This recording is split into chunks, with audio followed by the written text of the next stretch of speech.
السلام علیکم ورحمۃ اللہ وبرکاتہ۔ ابھی لیکچر سے پہلے آپ سبھی لوگوں کے ساتھ ایک جو ہے آئیڈیا جو ہمارا تھا، انشاءاللہ اللہ تعالیٰ کے بہت ہی رحم و کرم سے، فضل و کرم سے اور اللہ تعالیٰ کی توفیق سے النساء جو ہے وہ دورہ قرآن کا باقاعدہ سے آغاز کرنے والے ہیں انشاءاللہ فیب میں۔ تو ابھی جو ہم لوگوں نے کمیونٹی کا جو لنک جنریٹ کیا ہے وہ سارا ہے نیو اسٹوڈنٹس کے لیے، ٹھیک ہے؟ تو کیونکہ آپ لوگ ہمارے ایگزسٹنگ اسٹوڈنٹس ہیں، آپ سبھی لوگوں کو وہ کمیونٹی جوائن کرنے کی ضرورت نہیں ہے، کیونکہ جو لنک وہاں پرووائڈ کیا جائے گا وہی لنک آپ کو یہاں بھی پرووائڈ کیا جائے گا آپ کے اپنے کلاس میں، ٹھیک ہے؟ تو ریکارڈنگ کلاس ہے، چاہے وہ لائیو کلاس ہے، چاہے وہ بیچ 1 ہے، بیچ 2 ہے، آپ لوگوں کو انشاءاللہ لنک وہیں پہ پرووائڈ کر دیا جائے گا۔ ہاں، جو لنک آپ کے ساتھ شیئر کیا جا رہا ہے اس کو صدقہ جاریہ بنانے کے لیے آپ اپنے فرینڈز، فیملی اور جن کو بھی آپ سمجھتے ہیں کہ یہ دورہ قرآن کو یہ لوگ جوائن کر سکتے ہیں اپنے موبائل فون سے، تو آپ لوگ وہاں یہ لنک جو ہے شیئر کر دیجئے۔ ہماری طرف سے بھی اس کی پرمیشن ہے، اور پھر یہ کام انشاءاللہ آپ لوگوں کے لیے صدقہ جاریہ بھی بنے گا انشاءاللہ وبارک و تعالی، ٹھیک ہے؟ ہوپ فلی آپ سبھی لوگوں کو یہ چیز کلیئر ہو گئی ہوگی کہ اس کمیونٹی کی ضرورت باقی اسٹوڈنٹس کو ہے، آپ لوگ کیونکہ ہمارے اپنے اسٹوڈنٹس ہیں تو آپ لوگ اس کو جوائن نہیں کیجیے، ٹھیک ہے؟ اچھا، یہاں میں لیکچر کا انشاءاللہ باقاعدہ سے آغاز کرتی ہوں۔ الحمدللہ الحمدللہ نحمده ونستعینه ونستغفره ونؤمن به ونتوکل علیہ ونعوذ باللہ من شرور انفسنا ومن سیئات اعمالنا، من یهده اللہ فلا مضل له ومن یضللہ فلا ہادی له، ونشهد ان لا الہ الا اللہ وحدہ لا شریک له، ونشهد ان سیدنا محمدا عبدہ ورسولہ ارسلہ بالہدی ودین الحق لیظہرہ علی الدین کلہ وکفی باللہ شہیدا، خصوصا علی افضلہم وخاتم النبیین محمد الامین وعلی آلہ وصحبہ اجمعین، فصلی اللہ علیہ وسلم تسلیما کثیرا کثیرا، اما بعد فاعوذ باللہ من الشیطان الرجیم، بسم اللہ الرحمن الرحیم، رب اشرح لی صدری ویسر لی امری واحلل عقدۃ من لسانی یفقہوا قولی۔ سورہ زمر آیت نمبر 31 سے آج کا لیکچر انشاءاللہ سٹارٹ ہوگا۔ آیت نمبر 31 کی ٹرانسلیشن ہم دیکھتے ہیں۔ پھر تم قیامت کے دن اپنے رب کے پاس آپس میں جھگڑو گے۔ اب یہاں دیکھتے ہیں کہ جھگڑا کس ٹرم سے ہوگا، ٹھیک ہے؟ کیا نوعیت ہوگی جھگڑے کی؟ اب یہاں پہ اس کی جو مفسرین نے جو اس کی تفسیر کی ہے اس کے اکارڈنگ شہادت پر جھگڑا ہوگا۔ اب ہوگا یہ کہ امتی جو ہوں گے، ٹھیک ہے، وہ آپس میں ان کا جو جھگڑا ہوگا اور اس کی شہادت کے لیے رسول اللہ صلی اللہ علیہ وآلہ وسلم سے پوچھا جائے گا، ان کی شہادت لی جائے گی۔ اور رسول اللہ صلی اللہ علیہ وآلہ وسلم کی شہادت کیا ہوگی کہ اے اللہ، میں نے تیرا پیغام جو ہے ان سب تک پہنچا دیا تھا، ٹھیک ہے؟ تو کچھ لوگ ایسا انکار کر سکتے ہیں، یہ نوبت آ سکتی ہے کہ وہ لوگ کہیں کہ ہم تک یہ پیغام پہنچا نہیں تھا، ٹھیک ہے؟ تو یہ جو بحث و تکرار ہے وہ اسی حوالے سے ہو سکتی ہے۔ اب یہاں پہ دیکھیں کہ آیت نمبر 6 ہے سورہ اعراف کی، کہ اس کی جو ٹرانسلیشن ہے اس کے اکارڈنگ ہم دیکھتے ہیں، ہم ان سے بھی پوچھیں گے جن کی طرف رسولوں کو بھیجا گیا تھا، اور ان سے بھی پوچھیں گے جنہیں رسول بنا کر بھیجا گیا تھا۔ یعنی کہ یہاں پہ صرف رسول اللہ صلی اللہ علیہ وآلہ وسلم کی بات نہیں ہو رہی، یہاں پہ سبھی پیغمبروں کی بات ہو رہی ہے، اور سبھی پیغمبر جو ہے وہ اس بات کی شہادت دیں گے کہ ہم نے جو ہمیں پیغام اللہ تعالیٰ کی طرف سے بھیجنے کی جو ذمہ داری سونپی گئی تھی، ہم نے وہ سارا کا سارا پیغام اپنی امت تک پہنچا دیا تھا۔ اپنی جو قومیں، پہلے تو یہ ہوتا کہ رسالت کے لیے جو رسول تھے ان کے پاس اسپیسیفک قومیں ہوا کرتی، ٹھیک ہے، لیکن رسول اللہ صلی اللہ علیہ وآلہ وسلم کے پاس اسپیسیفک کوئی قوم نہیں تھی، پوری کی پوری جو امت مسلمہ ہے وہ سب کے لیے یہی پیغام تھا۔ یہی وجہ ہے کہ ہم نے ہجرت الوداع کا جو میسج ہے اس میں بھی ہم نے یہی دیکھا کہ رسول اللہ صلی اللہ علیہ وآلہ وسلم نے آخری خطبے میں سبھی لوگوں سے پوچھا، کیا میں نے تم لوگوں تک اپنا پیغام پہنچایا تھا؟ ٹھیک ہے، تو پہنچا دیا۔ تو سارے جو مجمع کے جو لوگ ہیں وہ اس بات کی گواہی دیکھتے ہیں کہ بالکل آپ کا جو پیغام ہے وہ ہم تک پہنچ گیا۔ اس کے بعد کیا ہوا کہ جو ذمہ داری ہے وہ باقیوں تک جو ہے وہ منتقل کر دی گئی، کہ اب آپ لوگوں کا فرض ہے کہ جو لوگ یہاں پہ موجود نہیں ہیں، آپ نے یہ سارا جو پیغام ہے یہ ان لوگوں تک بھی پہنچانا ہے۔ تو اس طرح سے پوری بنی نوع انسان تک جو ہے یہ میسج پہنچ گیا۔ جو یہ میسج رسول اللہ صلی اللہ علیہ وآلہ وسلم کا دیکھے گا تو وہ اس کو اپنی ذمہ داری سمجھے گا، ٹھیک ہے؟ تو اسی لیے یہ جو امر بالمعروف اور نہی عن المنکر ہے، یہ والا جو فریضہ ہے یہ سبھی لوگوں پر عائد ہو جاتا ہے. یہ خطبہ حجۃ الوداع کی جو میسج ہے، ٹھیک ہے، اس میں یہ چیز کلیئر ہو جاتی ہے. سیم اسی طریقے سے ہم نے سورہ حج میں بھی یہ دیکھا اور سورہ بقرہ میں بھی. اب سورہ حج کی جو آیت ہے اس میں بھی یہی میسج ہے، اور سورہ بقرہ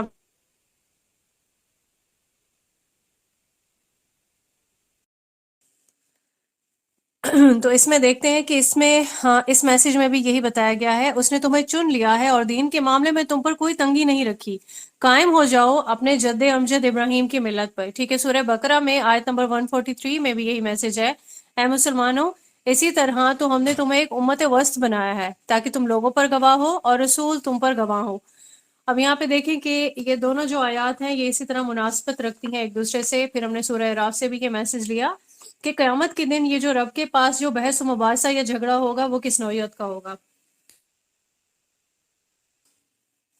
آیت نمبر 32 میں آتا ہے، اس شخص سے بڑھ کر ظالم اور کون ہوگا جو اللہ پر جھوٹ باندھے اور جھٹلائے سچی بات کو جبکہ اس کے بعد اس کے پاس آ گئی ہو. تو کیا جہنم میں ہی ٹھکانہ نہیں ایسے کافروں کا.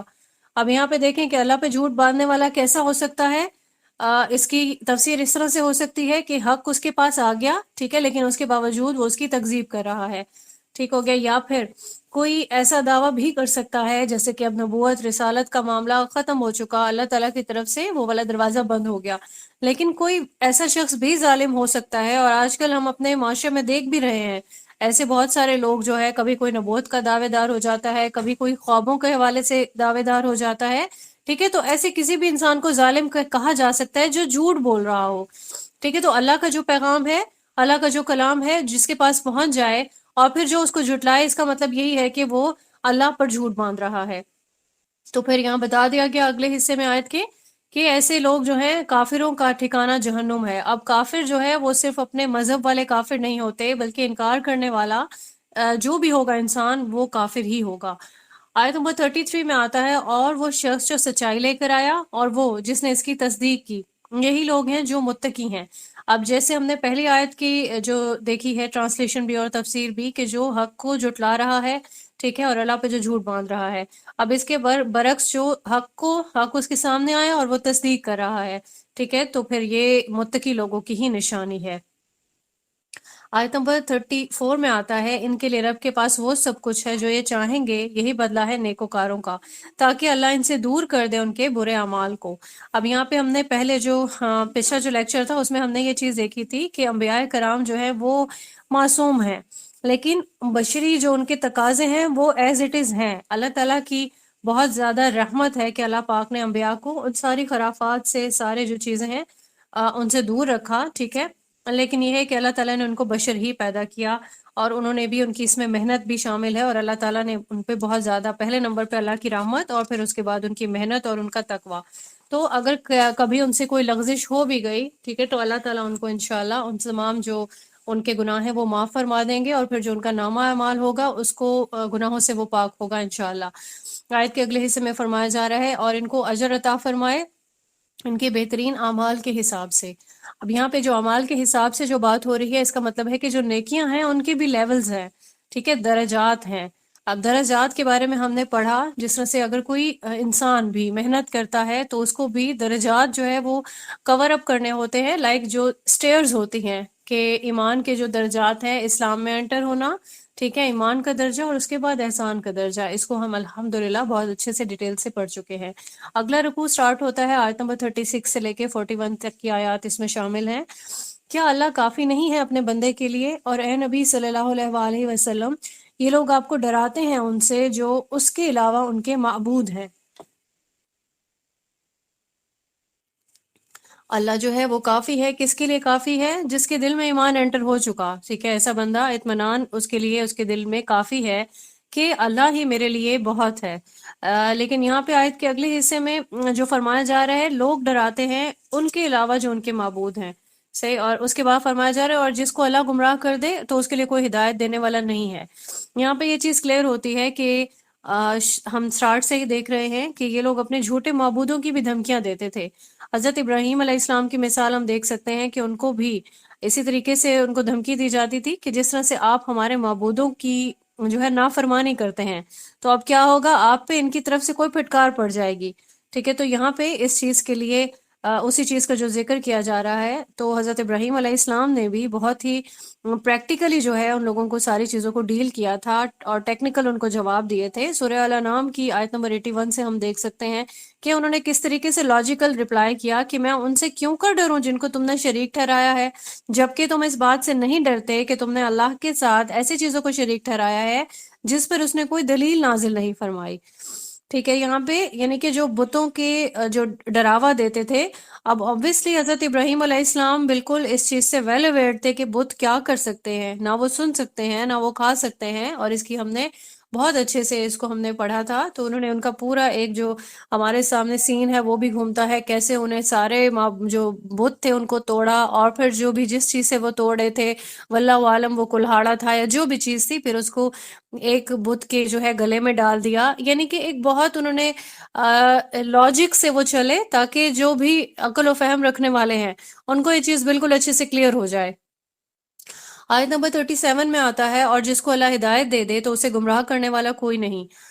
یعنی اللہ کی ہدایت اگر نصیب میں ہے، اور یہ کس سے ہوتا ہے، کوئی دل میں اگر اس چیز کی وش رکھتا ہے، ٹھیک ہے، تو اس کو گمراہ کرنے والا کوئی نہیں، پھر بھلے سے اس کو کوئی کتنی بھی کوشش کر لے. اور پھر تو کیا اللہ زبردست انتقام لینے والا نہیں ہے؟ یہاں سوالیہ نشان کے طور پہ اللہ تعالیٰ نے یہ پوچھا. تو ہدایت جو ہوتی ہے وہ واقعتاً اللہ تعالیٰ کے ہی ہاتھ میں ہے. انسان جو کوئی بھی نیکی کی راہ پہ صراط مستقیم پہ چلنے کی کوشش کرتا ہے، اس کو پھر بھی اللہ تعالیٰ سے دعا کی ضرورت رہتی ہے،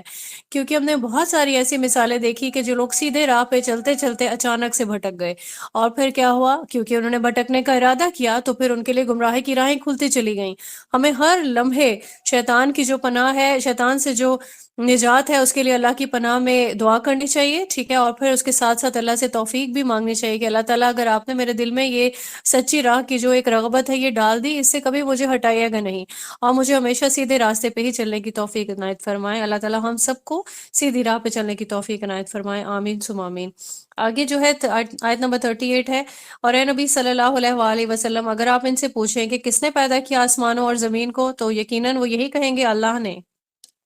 یا اگر اس نے میرے لیے رحمت کا سوری. پھر اس کے بعد آتا ہے، تو ان سے کہیے ذرا غور کرو جن کو تم پکارتے ہو اللہ کے سوا، اگر اللہ نے میرے لیے کسی تکلیف کا فیصلہ کر لیا ہے تو کیا وہ تمہارے معبود اس تکلیف کو دور کر سکیں گے؟ یا اگر اس نے میرے لیے رحمت کا کوئی فیصلہ کر لیا ہے تو کیا وہ اس رحمت کو روک سکتے ہیں؟ کہہ دیجئے کہ میرے لیے تو اللہ ہی کافی ہے، اور اسی پر توکل کرتے ہیں توکل کرنے والے. اب یہاں پہ یہ چیز کلیئر ہے کہ جتنے بھی مشرکین تھے، جتنے بھی کفار تھے مکہ کے، خاص طور پر ان کا جو ذکر ملتا ہے وہ اللہ تعالیٰ کی جو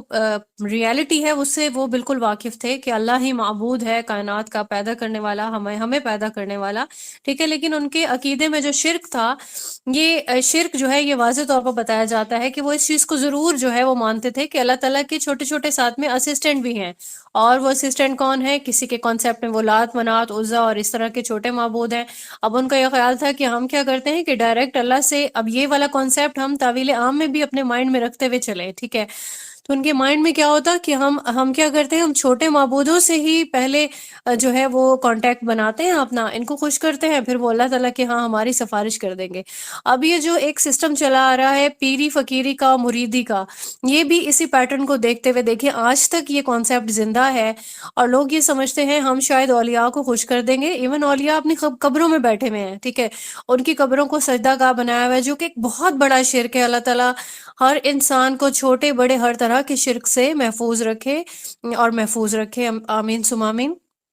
تو یہاں پہ بھی یہی ایک جو ہے کانسیپٹ چلا آتا تھا کہ چھوٹے معبود خوش ہو جائیں گے، اس کے بعد کیا ہوگا، پھر یہ اوپر سفارش کر دیں گے اور ہماری اس طرح سے رحمت جو ہے وہ دروازہ کھل جائے گا یا پھر ہماری بخشش ہو جائے گی. تو یہاں پہ توکل کرنے والوں کا کانسیپٹ بالکل کلیئر ہے کہ اللہ سے ڈائریکٹ ہی ریلیشن شپ بنانا ہے. اللہ کا جو دروازہ ہے وہ ڈائریکٹ کھلتا ہے، اس کے لیے یہ چھوٹے چھوٹے جو معبود یا وسیلے یا کچھ ایسی چیزوں کی ضرورت نہیں ہے. لیکن اللہ نے یہاں پہ اطاعت کے لیے جو چیز کلیئر کر دی کہ آپ نے رسولوں کو جو بھیجا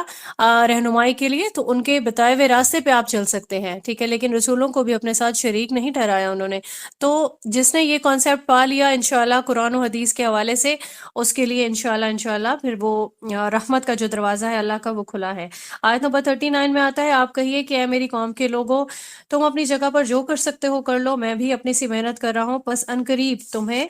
معلوم ہو جائے گا۔ یعنی یہاں پہ چیلنج ہے کہ اب جو ہے حجت قائم ہو گئی، میسج پہنچا دیا گیا، لیکن اس کے باوجود بھی اگر ایمان نہیں لا رہے ہو تو پھر اب جو کرنا ہے کرو، سازشیں کرو اور جاسوسی کرو، جو بھی اقدام کرنے ہیں کرو، ٹھیک ہے۔ تو یہ چیز جو چیلنج کے طور پہ یہ سامنے آئی ہے، اور قرآن کریم میں ایسے چیلنجز ہمیں بہت جگہوں پہ ملتے ہیں، بہت ساری آیات میں ہم یہ چیز دیکھ چکے ہیں۔ آیت نمبر 40 میں آتا ہے کہ کس پر آتا ہے وہ عذاب جو اسے رسوا کر دے، اور اس پر وہ عذاب نازل ہو جائے جو ہمیشہ رہنے والا ہو۔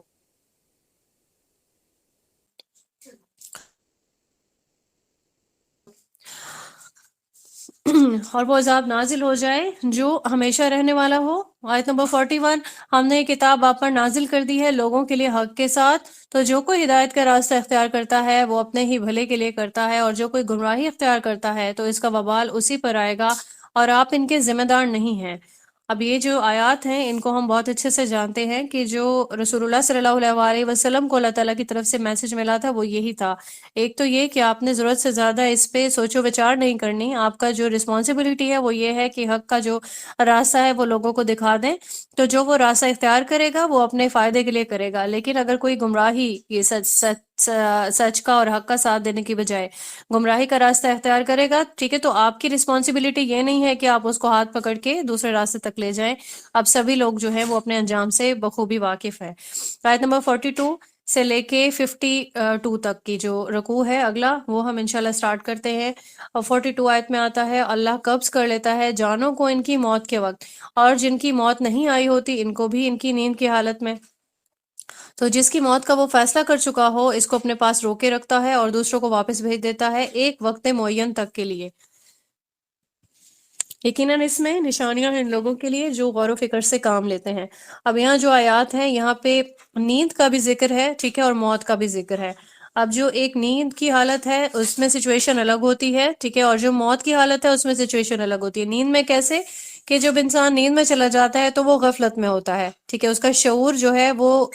چلا جاتا ہے، اللہ تعالیٰ کی طرف سے وہ سلب کر لیا جاتا ہے، ٹھیک ہے، روح اس کے اندر لیکن موجود رہتی ہے۔ لیکن انسان کی جب ڈیتھ ہوتی ہے تو پھر کیا ہوتا ہے، روح بھی نکل جاتی ہے اور شعور بھی نکل جاتا ہے۔ تو دونوں کا یہاں پہ کانسیپٹ جو ہے یہاں کلیئرلی کنوے کیا گیا ہے۔ لیکن جب کبھی روح جو ہے وہ سلب کر لی جائے اللہ تعالیٰ کی طرف سے، ٹھیک ہے، تو پھر کیا ہوتا ہے، بس وہ جو موت کا کیونکہ وقت آ چکا ہوتا ہے تو اللہ تعالیٰ اس کو اپنے پاس روک کے رکھتا ہے، کب تک کے لیے، جب اٹھائے جانے کا ایک وقت آئے گا تب تک کے لیے۔ آیت نمبر 43 میں آتا ہے، کیا انہوں نے اللہ کے سوا کوئی سفارشی بنا رکھے ہیں؟ اے نبی صلی اللہ علیہ وسلم، آپ ان سے کہیے اگرچہ انہیں سرے سے کوئی اختیار ہی نہ ہو اور نہ ہی انہیں کچھ سمجھ ہو، پھر بھی وہ تمہاری سفارش کریں گے۔ یعنی کہ یہ جو آیت ہے یہ سوالیہ آیت ہے کہ جن کے پاس کوئی اختیار نہیں، بھلے سے آپ ان کی طرف سے ایکسپیکٹیشن لگا کے بیٹھے رہو کہ ہماری سفارش کریں گے، اب یہ کچھ کر نہیں سکتے ہیں۔ 44 آیت میں آتا ہے، آپ صلی اللہ علیہ وسلم کہیے کہ شفاعت کل کی کل اللہ کے اختیار میں ہے، آسمانوں اور زمین کی بادشاہی اسی کے لیے ہے، پھر اسی کی طرف تم لوٹا دیے جاؤ گے۔ اب یہ جو ہے شفاعت کی جو بات ہو رہی ہے، ٹھیک ہے، تو یہ قیامت کے دن کے معاملات ہیں۔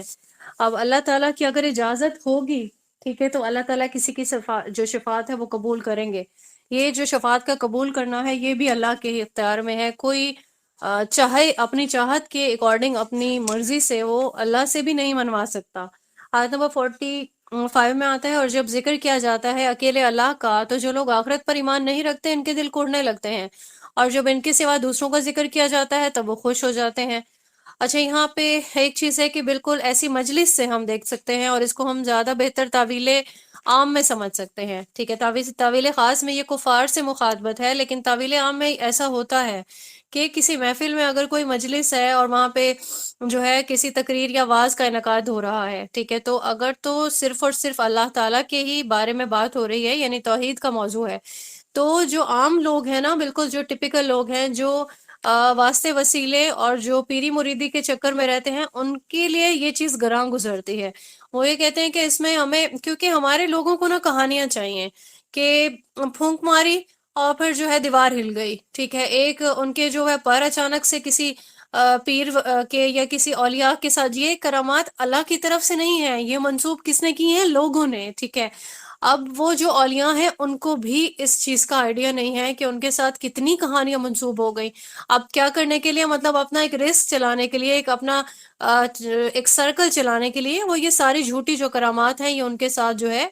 وہ اٹیچ کر دیتے ہیں، اور پھر کیا ہوتا ہے، جو عام انسان ہے وہ خوش ہو جاتا ہے اور وہ اسی کو ہی واسطہ وسیلہ بنا کے اللہ تعالیٰ کے ساتھ ایک بہت بڑے شرک کا جو ہے وہ اس کی جو ہے کر بیٹھتا ہے، غلطی کر بیٹھتا ہے، اور اس کو آئیڈیا ہی نہیں ہوتا کہ وہ کس راستے پہ چل رہا ہوتا ہے۔ آیت نمبر 46 میں آتا ہے، آپ صلی اللہ علیہ وآلہ وسلم کہیے، اے اللہ، آسمانوں اور زمین کے پیدا کرنے والے، غائب اور غیر اور حاضر کے جاننے والے، یقیناً تو فیصلہ کرے گا اپنے بندوں کے مابین ان تمام چیزوں میں جن میں وہ اختلاف کرتے رہے ہیں،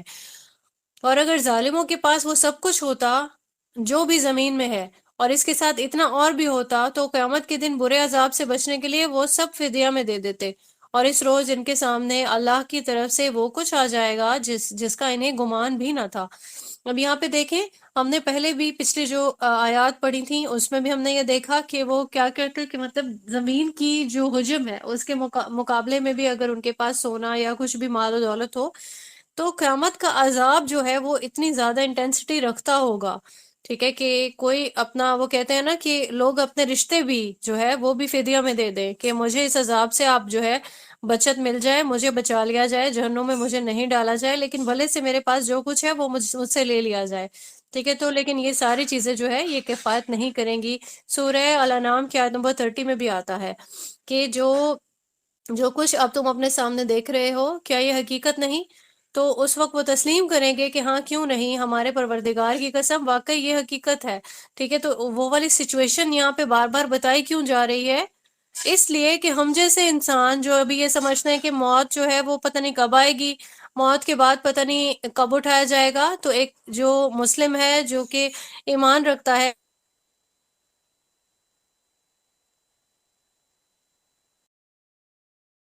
اٹھایا جائے گا، تو پھر وہ تیاری سے غفلت کیوں برت رہا ہے؟ ٹھیک ہے، یہ صرف ایک ڈراوا نہیں ہے لیکن یہ حقیقت ہے۔ تبھی قرآن کریم میں بار بار یہ سارے جو ہے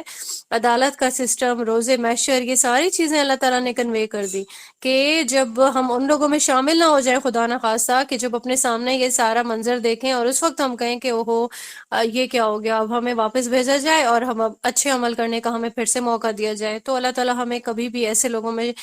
شامل نہیں کریں۔ ہمارا جو نامہ اعمال ہو وہ پاک صاف ہو، اور اللہ تعالیٰ ہمیں توفیق دیں کہ ہم دنیا میں جتنی بھی ہمیں مہلت ملی ہے ہم وہ سیدھی راہ پہ چلنے میں، جو بھی قرآن و حدیث میں ثابت ہے، جو طریقہ رسول اللہ صلی اللہ علیہ وآلہ وسلم کی طرف سے بتایا گیا ہے، اسی راستے پہ چلتے ہوئے ہم اپنے جو ہے موت والا ایک جو حقیقت ہے اس میں داخل ہوں، اور جو بروز قیامت جب ہم اٹھائے جائیں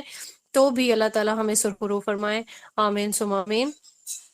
آیت نمبر 48 ہے، اور ان کے سامنے آ جائیں گے ان کی کمائی کے سارے برے نتائج، اور ان کو گھیرے میں لے لے گی وہ چیز جس کا وہ مذاق اڑایا کرتے تھے۔ تو جب انسان کو کوئی تکلیف پہنچتی ہے تو وہ ہمیں پکارتا ہے، پھر جب ہم اسے لپیٹ دیتے ہیں اپنی نعمت میں تو وہ کہتا ہے مجھے تو یہ ملا ہے اپنے علم کی بنیاد پہ، ٹھیک ہے۔ سورہ قصص میں بھی ہم نے یہی دیکھا کہ آیت نمبر 78 ہے، جس میں قارون جو ہے وہ بھی اپنے خزانے پہ یہی بولتا تھا کہ یہ سارا جو خزانہ ہے مجھے میری ذہانت اور فطانت کی وجہ سے ملتا ہے۔ آیت کے اگلے حصے میں فرمایا جا رہا ہے بلکہ یہ تو ایک آزمائش ہے اور ان کی اکثریت علم نہیں رکھتی۔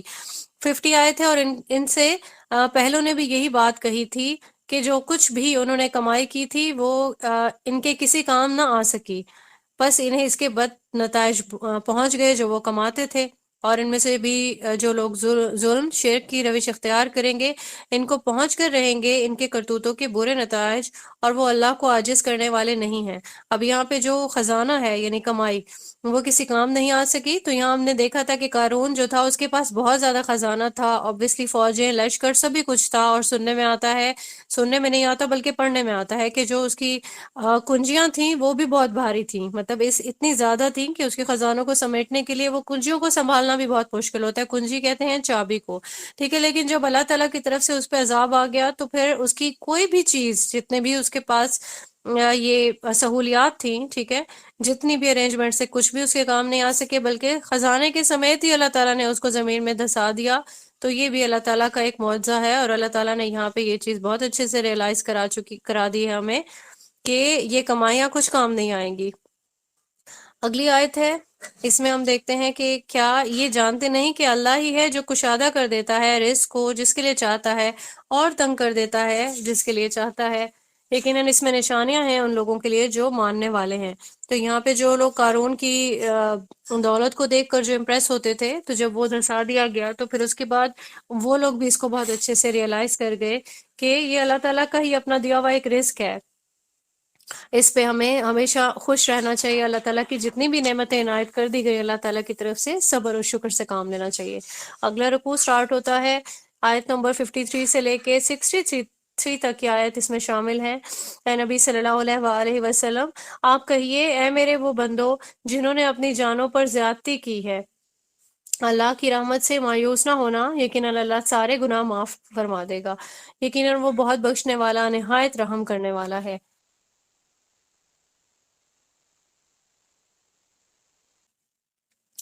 اچھا، یہاں پہ جو ہے ایک تو گناہوں کی جو بات ہے، تو جو کوئی بھی انسان دنیا میں زندگی گزارنے آتا ہے تو خطا کار ہے انسان، ٹھیک ہے، ایسا ہو جاتا ہے کہ کوئی نہ کوئی گناہ یا کوئی نہ کوئی ایسا کام ہو جاتا ہے جس سے اللہ کی ناراضگی کا خطرہ ہو، ٹھیک ہے۔ تو شیطان کیا کرتا ہے، یہاں پہ انسان کو اکسا رہا ہوتا ہے کہ نہیں، اب جو ہے تم نے اتنا بڑا کام کر دیا، اب اللہ تعالیٰ کی طرف سے تمہیں معافی نہیں ملے گی۔ انسان گلٹ میں جاتا ہے، مایوسی میں چلا جاتا ہے، اور اس کے بعد کیا ہوتا ہے کہ وہ پھر توبہ نہیں کرتا، بلکہ وہ مزید برے کام کرنے لگتا ہے کہ ٹھیک ہے، پہلے بھی مجھ سے برا کام ہوا، تو ابھی جو ہے یہ شیطان کے وسوسے ہوتے ہیں۔ یہاں پہ اللہ تعالیٰ نے یہ حقیقت باور کرا دی کہ جو توبہ کا دروازہ ہے وہ کھلا ہوا ہے، اللہ کی رحمت سے کبھی بھی کوئی انسان مایوس نہیں ہو، بلکہ کوئی کتنی بھی غفلت میں رہتا رہا، ٹھیک ہے، تو یہاں پہ بار بار بار بار اللہ تعالیٰ کی طرف سے یاد دہانی کرائی جاتی ہے کہ وقت ہے، مہلت ہے، اگر اب تک تم نے اپنی جانوں پہ ظلم کیا ہے تب بھی تمہارے لیے معافی کا جو دروازہ ہے وہ کھلا ہوا ہے۔ اب یہاں جو معافی کی ایک جو پیرامیٹر ہے وہ یہی ہے کہ پہلے تو اپنا جو گناہ ہے اس کو ریئلائز کیا جائے کہ یہ گناہ تھا اور مجھ سے یہ غلط کام ہوا۔ اب اعمال کی درستگی جو ہے وہ پہلی شرط ہے، ٹھیک ہے، کہ آئندہ سے مجھ سے یہ کام نہیں ہوگا۔ توبہ کی شرط بھی یہی ہے کہ انسان صدق کے دل سے اپنے کام سے توبہ کرے پہلے، تو پھر اللہ تعالیٰ کی طرف جھک جائے کہ اللہ تعالیٰ میرے جو بھی گناہ ہیں وہ میرے معاف فرما دیں آپ۔ سورہ فرقان کی آیت ہے، آیت نمبر 71، اس میں توبہ کی امپورٹنس کو بتایا گیا ہے کہ سوائے اس کے جس نے توبہ کی، ایمان لایا اور اس نے نیک عمل کیے، تو ایسے لوگوں کی برائیوں کو اللہ نیکیوں سے بدل دیتا ہے، اور اللہ غفور ہے، رحیم ہے۔ اور جس نے توبہ کی تو پھر کیا ہوتا ہے، نیک اعمال جو کرتا رہتا ہے، ٹھیک ہے، تو پھر کیا ہوتا ہے کہ اللہ تعالیٰ اس کی توبہ کو قبول کر لیتا ہے، یعنی جو پچھلے گناہ ہیں اس سے بھی انسان معافی جو ہے اللہ تعالیٰ سے مانگ سکتا ہے، کیونکہ اللہ رحیم ہے اور رحم کرنے والا ہے۔ آیت نمبر 54 میں آتا ہے، اور اپنے رب کی طرف رجوع کرو اور اس کے فرما بردار بن جاؤ، اس سے پہلے کہ تم پہ عذاب مسلط ہو جائے، پھر تمہاری کہیں سے مدد نہیں کی جائے گی۔ قرآن کریم میں بار بار بار بار ہمیں پرانی جتنی بھی قومیں تھی پچھلی، ان کا تذکرہ کیوں بتایا جاتا ہے؟ اس لیے کیونکہ وہ ساری بھی ایسے ہی ہلاک کر دی گئی، اور اللہ تعالیٰ کی طرف سے اگر ایسا کچھ ہوا کہ اب دیکھیں کہ ہم ایسا نہیں کہہ سکتے کہ پچھلی قوموں پہ جو ہے وہ نافرمانی کی وجہ سے جو ہے عذاب آتا تھا تو اب جو ہے ہماری امت پہ عذاب نہیں آئے گا، ہم ایسا نہیں کہہ سکتے۔ وجہ کیا ہے؟ ہم دیکھتے ہیں کہ زلزلے آتے ہیں، کبھی کوئی آسمانی بجلی گرتی ہے کسی بستی پہ اور سارے کی ساری جو چیزیں ہیں وہ جل جاتی ہیں، پوری عمارات زمین بوس ہو جاتی ہے، ٹھیک ہے، تو کیا یہ اس دنیا میں نہیں ہو رہا؟ تو ہم کیسے اس چیز کے لیے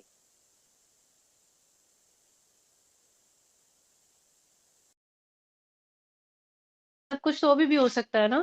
تو جو وقت ہے اس سے انسان کو بہترین طریقے سے اس کو یوٹیلائز کر کے اور اس کو جو ہے مہلت کے وقت ختم کرنے سے پہلے پہلے اپنا احتساب کرنا، وہ ہر انسان کے لیے، ہر مسلمان کے لیے لازم و ملزوم ہے۔ آیت نمبر 55 ہے، اور پیروی کرو اس کے بہترین پہلو کی جو نازل کیا گیا ہے تمہاری طرف تمہارے رب کی جانب سے، اس سے پہلے کہ تم پہ عذاب اچانک آ دھمکے اور تمہیں اس کا گمان بھی نہ ہو۔ ہم دیکھتے ہیں کہ سورہ توبہ کی آیت ہے، آیت نمبر 100، ٹھیک ہے، یہاں پہ جو ہے ہمیں بتا دیا گیا کہ پہلے جو سبقت کرنے والے کون ہیں، مہاجرین ہیں، ٹھیک ہے، پھر اس کے بعد انصار، اور پھر وہ لوگ جو نیکی کے ساتھ ان سب لوگوں کی پیروی بھی کرتے ہیں۔ سیم اسی طریقے سے سورہ نساء کی آیت ہے، آیت نمبر 69، اس میں 4 مدارج کا ذکر کر دیا گیا۔ مدارج کا مطلب ہوتا ہے کہ جو درجات ہیں، یعنی پہلا جو درجہ ہے انبیاء کا، اب انبیاء کا جو دروازہ ہے وہ تو رسالت کا بند ہو گیا، ٹھیک ہے، تو نہ کوئی نبی آئے گا نہ ہی کوئی رسول آئے گا، لیکن اس کے بعد کے جو درجات ہیں نا وہ انسان کور اپ کر سکتا ہے اگر کوئی کتنی ہی محنت کر لے، ٹھیک ہے، وہ یہ سارے درجات جو ہے وہ کور اپ کر سکتا ہے اللہ تعالیٰ کا قرب پانے کے لیے۔ تو یہاں پہ یہ چیز بہت اچھے سے کلیئر کی گئی ہے۔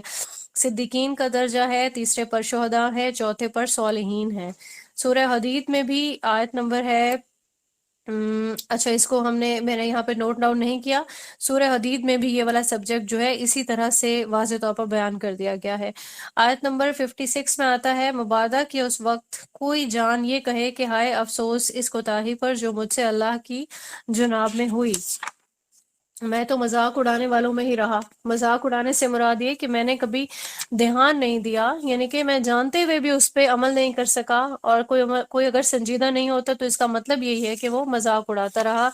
تو یہاں پہ یہی چیز فرمایا جا رہی ہے اللہ تعالیٰ کی طرف سے کہ انسان کی یہی سچویشن ہوگی کہ پہلے تو وہ مگن رہتا ہے، اللہ تعالیٰ کے حقوق اس کے سامنے آتے ہیں، آیات اس کے سامنے آتی ہیں، لیکن کیا ہوتا ہے کہ وہ اس کو امپورٹنس نہیں دیتا، اور پھر کیونکہ پرائورٹی کیا ہوتی ہے، دنیا کا مال و دولت، کمائی، آسائش اور عیش و عشرت وغیرہ، ٹھیک ہے، انسان آل دا ٹائم یہی سوچتا رہتا ہے کہ شاید میں اپنا جو سٹینڈرڈ ہے وہ تھوڑا سا اس کو بلند کر لوں، تھوڑا زیادہ بہتر کر لوں، تھوڑا زیادہ آسائش جو ہے کیونکہ میں افورڈ کر سکتا ہوں اب میں یہ کر لوں، تو مطلب یہ کہ پرائورٹی جو ہے وہ دین رہتا نہیں ہے، اللہ کا کلام رہتا نہیں ہے۔ 57 جو ہے آیت، یا وہ یہ کہے کہ اگر اللہ نے مجھے ہدایت دی ہوتی تو میں بھی متقین میں سے ہو جاتا۔ تو ہمارا جو میجورٹی ہے وہ اسی پیٹرن پہ ہی چلتی ہے، یعنی تقدیر کے جو معاملات ہیں ہمیں ہمارے ایمان میں شامل ہے کہ ہم تقدیر پہ ایمان رکھتے ہیں کہ جو کچھ بھی ہمارے ساتھ ہو رہا ہے اللہ تعالیٰ کی طرف سے ہو رہا ہے، چاہے وہ چھوٹے سے چھوٹا کوئی کام ہے یا بڑے سے بڑا کوئی کام ہے، لیکن میجورٹی جو ہے اس کو تقدیر سے منسوب کر کے ہاتھ پہ ہاتھ رکھ کے بیٹھ جاتی ہے۔ تو ایسا نہیں ہے، اللہ نے کچھ چیزوں کے اختیار انسان کو دیے ہیں، ٹھیک ہے، اگر راستے رکھے ہیں تو 2 راستے سامنے رکھ دیے، حق کا بھی رکھ دیا، باطل بھی رکھ دیا، ٹھیک ہے، تو آپشن انسان کے ہی پاس ہے کہ وہ کرنا اس نے کیا ہے۔ اللہ تعالیٰ نے اسے عقل بھی دی، فہم بھی دیا، ٹھیک ہے، اگر وہ چاہتا ہے تو اس کو اپنی چاہت کے اکارڈنگ وہ اپنا راستہ اختیار کرے گا، اس کو تقدیر کے اوپر جو ہے وہ منسوب کر کے، اور پھر اس کے بعد جو ہے یہ کہہ دے کوئی کہ میں بھی میری تقدیر میں ہوتا تو پھر میں بھی ہو جاتا متقی، تو یہ کہنا بالکل بھی صحیح نہیں ہے۔ یہ دیکھیں کہ سورہ دوحر میں بھی آتا ہے آیت نمبر 3 میں کہ چاہو تو میرے شکر گزار بندے بن کر رہو اور چاہو تو نافرمان اور ناشکرے بن جاؤ۔ آیت نمبر 58 میں آتا ہے، یا جب وہ عذاب کو دیکھے تو یوں کہیں کہ اگر ایک بار لوٹنا نصیب ہو جائے تو میں محسنین میں سے ہو جاؤں، یعنی اب عذاب کو دیکھ لیا تو اس کے بعد پھر یہ والی خواہش کرنا۔ پھر اس کے بعد اگلی آیت آتی ہے 59، کیوں نہیں تیرے پاس میری آیات آئی تھیں تو نے ان کو جھٹلا دیا اور تکبر کیا تھا اور تو کافروں میں سے تھا، اور قیامت کے دن تم دیکھو گے ان لوگوں کو جنہوں نے اللہ پر جھوٹ باندھا تھا کہ ان کے چہرے سیاہ ہوں گے، تو کیا جہنم میں ہی ٹھکانہ نہیں ایسے متکبرین کا، اور اللہ نجات دے گا ان لوگوں کو جنہوں نے تقوی کی روش اختیار کی تھی، اور انہیں پہنچا دے گا ان کی کامیابی کی جگہوں پر، اور ان کو کوئی تکلیف نہیں چھو سکے گی نہ ہی وہ غمگین ہوں گے۔ اللہ ہی ہر شے کا خالق اور وہی ہر چیز پر نگہبان ہے، اور اسی کے لیے تمام کنجیاں آسمانوں کی اور زمین کی، اور جن لوگوں نے اللہ کی آیات کا انکار کیا وہی ہیں گھاٹے میں رہنے والے۔ یہاں پہ دیکھیں کہ جو ہے کوئی تکلیف کس کو نہیں چھوتی، نہ ہی کوئی غمگین ہوتا ہے۔ غم جو ہے وہ کیوں آتا ہے انسان پہ؟ کیونکہ وہ جو ہے توکل نہیں کرتا ہے۔ اب یہاں پہ دیکھیں کہ جب اللہ تعالیٰ انسان کو اس کو کامیابی والی جگہ پہ پہنچا دے گا، ٹھیک ہے، کامیابی والی جگہ obviously جنت کو کہا جا رہا ہے، تو جنت پہ جب کوئی چلا جائے گا تو اس کو پھر اس کے بعد وہ سیٹسفائی ہوگا نا، ہر طرح کی اس کے پاس جو ہے آرام ہوگا۔ تو اس دنیا میں بھی انسان جو اللہ تعالیٰ پہ توکل رکھنے والا ہے اس کے ساتھ جیسے بھی حالات رہتے ہوں، ٹھیک ہے، وہ صبر اور شکر سے کیونکہ کام رہتا ہے، تو ایسے لوگوں کی جو پرسنالٹی ہے وہ بڑی سٹیبل ہوتی ہے، یعنی مطمئن، سیٹسفائی آل دا ٹائم، صبر کرنا ہے اگر کچھ اس کے ساتھ ادھر ادھر برا ہو گیا، ٹھیک ہے، اللہ تعالیٰ پہ توکل کرتے ہوئے سیٹسفائی ہو جائے گا کہ نہیں اللہ کی کوئی مصلحت ہوگی، اور جیسے نعمت ملتی ہے تو شکر کرتا ہے، ٹھیک ہے، تو بہت اچھی ایک بیلنس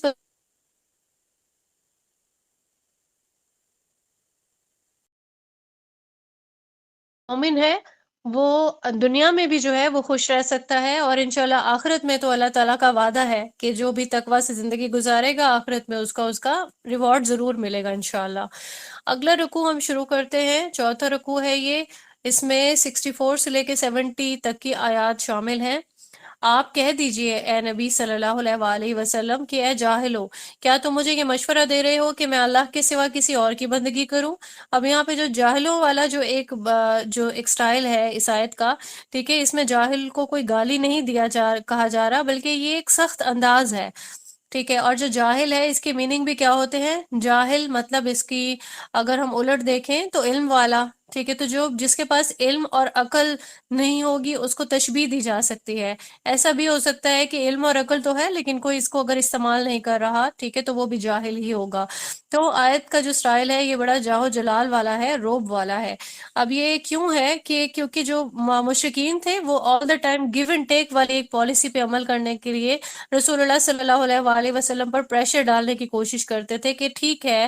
آپ کا کہنا بھی ہم مانتے ہیں لیکن آپ ہمارے معبودوں کو بھی تسلیم کریں، آپ یہ کہیں کہ ہم بھی ٹھیک ہے لیکن ہم بھی، یعنی کہ ایک جو جسے کہتے ہیں نیوٹرل اوپینین کا ان کو مشورہ دیتے تھے، اور نیوٹرل اوپینین جو ہے وہ موسٹلی منافقت والی سائڈ پہ انسان کو لے جاتی ہے، ٹھیک ہے۔ تو یہ ایک پالیسی جو ہے وہ بتاتے تھے کہ آپ جو ہے اس پہ چلیں۔ اب یہاں پہ یہ سخت انداز بھی آیت کا اسی لیے ہے کہ مجھے یہ مشورہ دینے کی ضرورت نہیں ہے، ٹھیک ہے، کہ رسول اللہ صلی اللہ علیہ وآلہ وسلم کو یہ بات کنوے کرنی چاہیے مشرکین کو کہ میں ایسا مشورہ بالکل بھی ایکسیپٹ نہیں کروں گا، میں اللہ تعالیٰ کے سوا کسی اور کی بندگی کی بات بھی نہیں کر سکتا۔ تو یہاں پہ آیت نمبر 65 میں آتا ہے، اور اے نبی صلی اللہ علیہ وآلہ وسلم آپ کی طرف تو وحی کی جا چکی ہے اور جو رسول آپ سے پہلے تھے ان کی طرف بھی وحی کی گئی تھی، اور آپ بھی بالفرض شرک کریں گے تو آپ کے سارے اعمال بھی ضائع ہو جائیں گے اور آپ بھی نہایت خسارہ پانے والوں میں سے ہو جائیں گے۔ اب یہاں پہ کیونکہ جاہ جلال والی ایک پہلی آیت آئی اس کے بعد دوسری بھی، تو یہ جو طریقہ کار ہے یہ مشرکین کو کنوے کرنے کے لیے ہے، کیونکہ رسول اللہ صلی اللہ علیہ وآلہ وسلم تو شرک کرنے کا سوچ بھی نہیں سکتے تھے، ٹھیک ہے، ان کو اللہ تعالیٰ نے رسالت کے منصب پہ فائز بھی اسی لیے کیا تھا، بہت ہی پیور تھے۔ تو یہاں پہ ان کو مشرکین کو کنوے کرنے کے لیے ہے یہ کہ اگر تو آپ نے شرک کیا تو آپ کے بھی سارے اعمال ضائع ہو جائیں گے، یعنی یہاں پہ اللہ تعالیٰ کی اسٹریٹجی کو بتانے کی کوشش کی ہے، مطلب بتایا جا رہا ہے کہ اگر کوئی بھی شرک کرتا ہے بھلے سے وہ نبوت اور رسالت کے منصب پر فائز ہو، ٹھیک ہے، تو شرک کی جو سزا ہے وہ خسارہ ہی ہے۔ یہاں پہ ہم دیکھ لیتے ہیں سورہ احزاب، اس کی آیت نمبر 62 ہے، ٹھیک ہے، کہ جو اللہ کا جو قانون ہے وہ کسی کے لیے بھی تبدیل نہیں ہوگا، ٹھیک ہے، یہ چیز کنوے کی جا رہی ہے کہ تم ہرگز نہیں پاؤ گے اللہ کے طریقے میں کوئی تبدیلی۔ آیت نمبر 66 میں آتا ہے بلکہ آپ صلی اللہ علیہ وآلہ وسلم صرف اللہ ہی کی بندگی کیجیے اور بن جائیے شکر گزار بندوں میں سے۔ آیت نمبر 67 میں آتا ہے، اور انہوں نے اللہ کی قدر نہیں کی جیسے کہ اس کی قدر کرنے کا حق تھا، اور زمین پوری کی پوری اس کی مٹھی میں ہوگی قیامت کے دن، اور آسمان اس کے دانے ہاتھ میں لپٹے ہوئے ہوں گے، اور وہ پاک ہے اور بہت بلند و بالا اس تمام شرک سے جو یہ لوگ کر رہے ہیں۔ یہاں پہ دیکھیں کہ اللہ کی قدر کی کیسے جاتی ہے، یعنی یہاں فرمایا جا رہا ہے نا کہ انہوں نے اللہ کی ایسی قدر نہیں کی جیسے اس کی قدر کا حق تھا۔ تو اللہ کی جو قدر کرتا ہے سب سے پہلے تو اس کے لیے اللہ کی معرفت کا حاصل کرنا اس کا بہت ضروری ہے، یعنی اللہ سے جو معرفت اللہ کی حاصل کر لے گا، اللہ کے معبود ہونے کو پہچان لے گا، اللہ تعالیٰ کی جو بھی اللہ تعالیٰ کی اختیارات ہیں، اللہ تعالیٰ کی جتنی کریشنز ہیں، سبھی چیزوں کے بارے میں جو انسان جانتا ہوتا ہے وہ، اور اللہ کی ذات کے بارے میں، اللہ تعالیٰ کے اسماء و صفات کے بارے میں، تو وہ معرفت حاصل کر لیتا ہے، اور اللہ سے جو معرفت حاصل ہو گئی جس کو، وہ سچے دل سے ایمان بھی لاتا ہے اور اس کے دل میں محبت بھی اللہ کی بے تحاشا پیدا ہو جاتی ہے، اور وہ ایسی محبت ہوتی ہے کہ وہ محبت سب سے زیادہ ٹاپ پہ ہوتی ہے، ٹھیک ہے۔ اور پھر محبت کے علاوہ انسان کو اللہ سے جب خوف بھی محسوس ہوتا ہے تو یہ چیزیں دونوں سائیڈ بائی سائیڈ ہونا ضروری ہے، محبت بھی کرنی ہے اللہ سے، اللہ تعالیٰ سے ڈرنا بھی ہے، اور یہی چیز جو ہے وہ ابدیت پہ انسان کو مجبور کر دیتی ہے، ٹھیک ہے۔ تو اگلی جو آیات ہے اس میں دیکھیں قیامت کا منظر جو ہے وہ بتایا جا رہا ہے، آیت نمبر 68 میں، کہ سور پھونکا جائے گا تو وہ بے ہوش ہو جائیں گے، تو جو کوئی بھی ہے آسمانوں میں اور زمین میں سوائے ان کے جنہیں اللہ چاہے گا۔ پھر اس سور میں دوبارہ پھونکا جائے گا تو اچانک وہ سب کے سب کھڑے ہو جائیں گے دیکھتے ہوئے۔ یہاں پہ دیکھیں کہ 3 سٹیجز جو ہیں وہ بتا دی گئی ہیں قیامت کے ہولناک قسم کے منظر کی۔ کیسے ہوگا کہ پہلے پہلے تو یہ ہوگا کہ جیسے کچھ لوگوں کو دیکھیں ایگزامپٹ بھی کیا جا رہا ہے نا آیت میں کہ سوائے اللہ جنہیں چاہے گا، یعنی سب بے ہوش ہو جائیں گے لیکن کچھ ہوں گے لوگ جنہیں اللہ چاہے گا وہ بے ہوش نہیں ہوں گے، تو وہ مفسرین کی رائے کے اکارڈنگ ہو سکتا ہے کہ وہ فرشتے ہوں، ٹھیک ہے۔ تو سور جب پھونکا جائے گا سب کے سب بے ہوش ہو جائیں گے، ٹھیک ہے، یہ پہلی سٹیج ہے۔ اب یہاں پہ نا جس کو ہم اکثر پڑھتے آتے ہیں نا قرآن کریم کی بہت ساری آیات میں ہم نے دیکھا کہ کہیں پہ تو قیامت کا ہی ورڈ یوز کیا گیا ہے عربک میں، ٹھیک ہے، کہیں پر ساعہ کا ورڈ یوز ہے، ساعت جسے کہتے ہیں نا گول تاک کے ساتھ۔ تو جو ساعہ ہے نا اس کو کہا جاتا ہے کہ اس میں اس کے نتیجے میں کیا ہوگا کہ زلزلہ آ سکتا ہے، ٹھیک ہے، زمین ہل سکتی ہے، طوفان آ سکتا ہے، اور یہ ایسی صورتحال ہوگی کہ جس میں چاند اور سورج آپس میں ٹکرا جائیں گے، اور پھر کیا ہوگا پہاڑ بھی جو ہیں وہ بھی روئی کے گالوں کی طرح اڑنے لگیں گے، ٹھیک ہے، روئی جیسے دھنکی جاتی ہے نا تو اس کے چھوٹے چھوٹے ذرات اڑ رہے ہوتے ہیں ہوا میں۔ پھر آئے گی دوسری سٹیج، پھر یہاں پہ تمام جاندار کی موت واقع ہو جائے گی، ٹھیک ہے۔ پھر اس کے بعد کیا ہوگا، پھر سور دوبارہ پھونکا جائے گا تو وہ کھڑے ہو جائیں گے۔ اب یہ جو دوبارہ کھڑا ہونا ہے نا اس کو کہتے ہیں قیامت کا دن۔ آیت نمبر 69 میں آتا ہے اور زمین جگمگا اٹھے گی اپنے رب کے نور سے، اور اعمال نامہ لا کر رکھ دیا جائے گا، اور لائے جائیں گے انبیاء اور شہید۔ پورا جو منظر ہے یہاں پیش کیا جا رہا ہے قیامت کا، اور ان کے مابین فیصلہ کر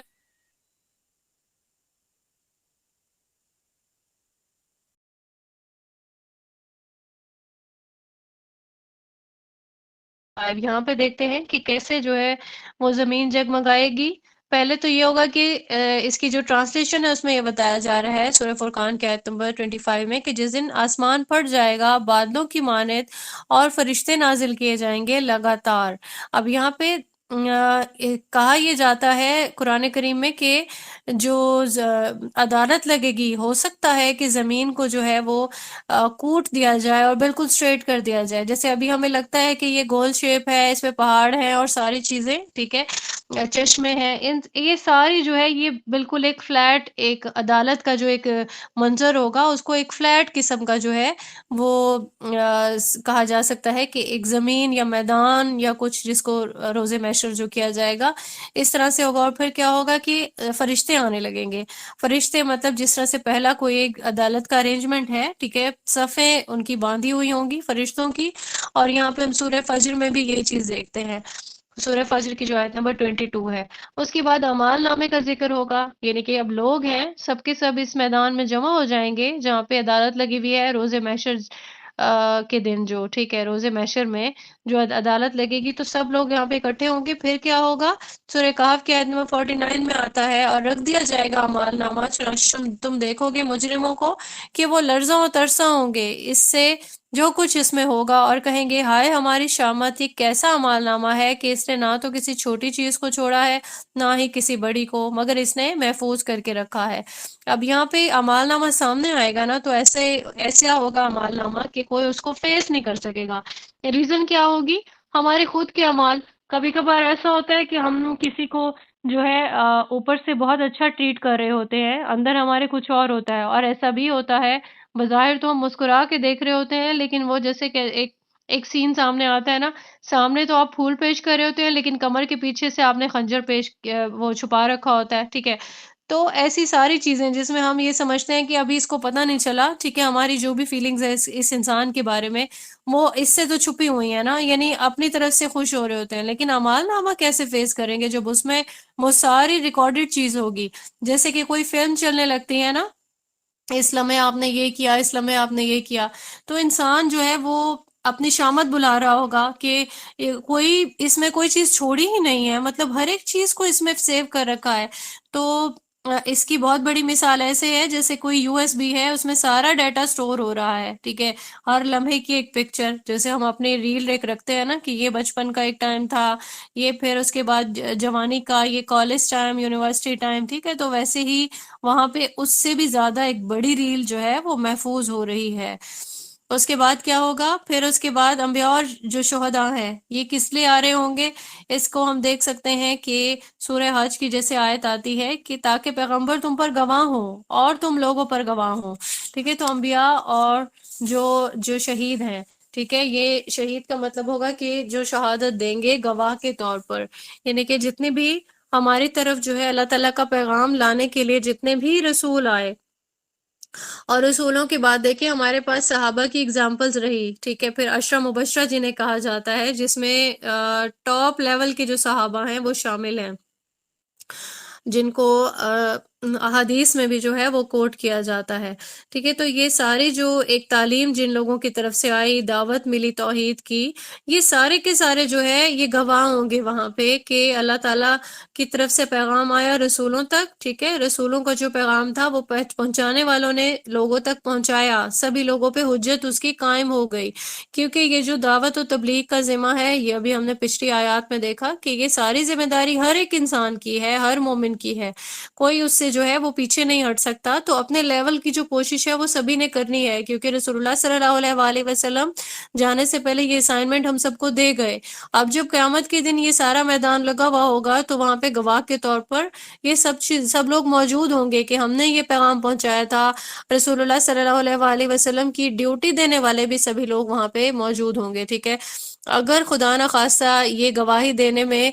ناکام رہیں گے، ٹھیک ہے، ہم تو پھر کیا ہوگا؟ پھر اس کے بعد اس سب کو فیس کرنا پڑے گا جو ایسی سچویشن میں اللہ تعالیٰ نے لکھ دیا ہے، ٹھیک ہے؟ جہنم کا عذاب ہے ایسے لوگوں کے لیے جو کہ اس عدالت کی جو بالکل جب سنوائی ہوگی نا، ٹھیک ہے، تو اس میں یہ ساری چیزیں فیس کرنی پڑیں گی کہ جو آپ کے پاس جو پیغام آیا پہلے تو اس پہ خود عمل کیا، ٹھیک ہے، عمل کرنا تھا، پہلے سیکھنا تھا، عمل کرنا تھا اور پھر سکھانا تھا۔ تو یہ پورا کا پورا جو منظر ہے یہ اسی حوالے سے یہاں پہ کلیئر کیا جائے گا، اور پھر حق کے ساتھ فیصلہ کیا جائے گا، کیونکہ بے شک اللہ تعالیٰ جو ہے وہ انصاف والا ہی فیصلہ کرتا ہے۔ آیت نمبر 70 میں آتا ہے پورا پورا دے دیا جائے گا ہر جان کو جو کچھ اس نے عمل کیا ہوگا، اور اللہ خوب جانتا ہے۔ اب یہاں پہ جو اگلا رکوع شروع ہوتا ہے، یہاں پہ ہم دیکھ سکتے ہیں، اچھا، عدالت کے منظر کو سمجھنے کے لیے دو آیات ہیں، سورہ انشقاق کی آیت ہے، انشاءاللہ جب ٹرن آتی ہے تو یہ بہت اچھے سے ہم اس کی تفسیر بھی پڑھیں گے۔ سورہ فجر کی بھی آیت ہے 22، سورہ انشقاق کی آیت نمبر 3 ہے کہ کیسے جو ہے وہ عدالت لگنے سے پہلے کا جو سین ہے کہ ہموار کر دیا جائے گا زمین کو۔ اب ہموار کر دیا جائے گا کیونکہ ابھی تو اس میں ہم اوپر نیچے کے جو نشیب و فراز ہے وہ دیکھتے ہیں،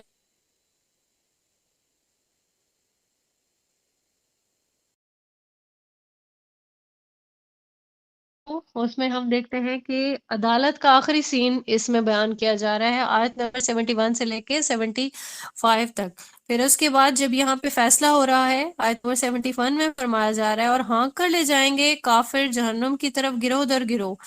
یہاں تک کہ جب پہنچ جائیں گے جہنم پر تو اس کے دروازے کھولے جائیں گے، اور ان کے داروغہ ان سے کہیں گے کیا تمہارے پاس تم میں سے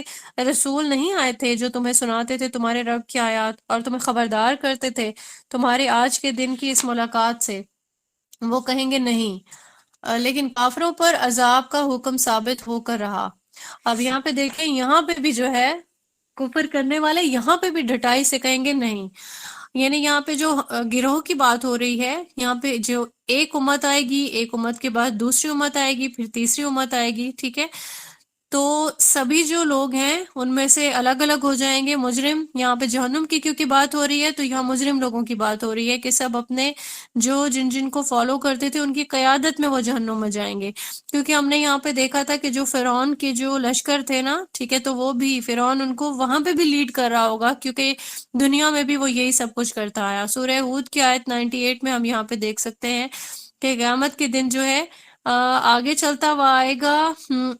وہ، اور اپنی قوم کے کو جو ہے وہ گھاٹ پہ اتار دے گا، ٹھیک ہے؟ تو اس گھاٹ کو بہت ہی برا گھاٹ کہا گیا ہے، اس کو میں نے ٹرانسلیشن نہیں پڑھی بلکہ میں نے مفہوم بیان کیا ہے، یعنی جو کوئی بھی لیڈر ہوگا اس کی بات ہو رہی ہے یہاں پہ۔ اور اس کے بعد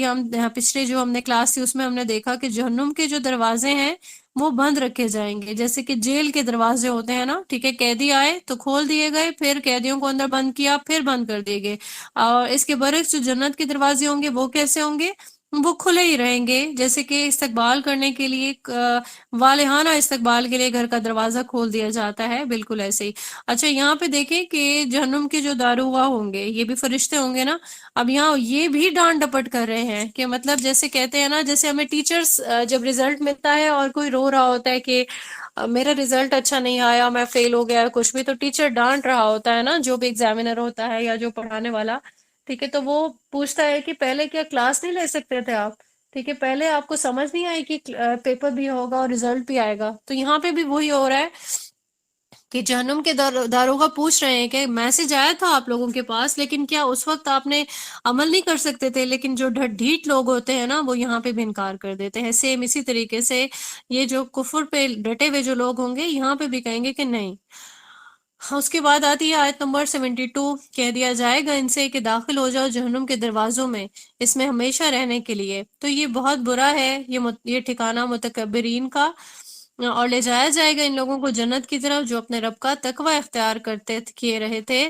گروہ در گروہ، یہاں تک کہ جب وہ وہاں پہنچیں گے تو اس کے دروازے پہلے ہی کھولے جا چکے ہوں گے، اور ان کے داروغہ ان سے کہیں گے آپ پر سلام ہو، آپ کتنے پاک باز ہیں، اب داخل ہو جائیے اس میں ہمیشہ ہمیش کے لیے رہنے کے لیے۔ اب یہاں دیکھیں کہ دونوں سچویشنز بتا دی گئیں، ٹھیک ہے، ایک طرف تو جہنم کا سین بتایا گیا، اور پھر اگلی آیت میں جنت کا جو بتایا جا رہا ہے کہ رب کا تقوی اختیار کرنے کے لیے جب وہاں پہ جائیں گے تو وہاں کے دروازے پہلے سے ہی کھلے ہوں گے تاکہ والہانہ طور پر ان کا استقبال کرے، اور دیکھیں داروغہ بھی اپریشیٹ کر رہے ہیں کہ آپ پر سلام ہو، سلامتی بھیج رہے ہیں، اور ساتھ میں یہاں پہ رہنے کی خوشخبری بھی بتا رہے ہیں۔ اور پھر اگلی آیت میں آتا ہے 74 میں، اور وہ کہیں گے کل حمد اور کل شکر اس اللہ کے لیے ہے جس نے ہم سے اپنا وعدہ پورا کر دیا اور ہمیں اس زمین کا وارث بنا دیا کہ اب ہم گھر بنا لیں جنت میں جہاں چاہیں، تو بہت ہی اچھا ہوگا اجر عمل کرنے والوں کا۔ تو جو اللہ کا وعدہ ہے وہ بھی یہی ہے نا کہ دنیا میں تقوی اختیار کرو، یہاں پہ جو بھی مشکل ہے اس کو برداشت کر لو، آخرت میں جو ریوارڈ ہے وہ بہت اچھا ہوگا۔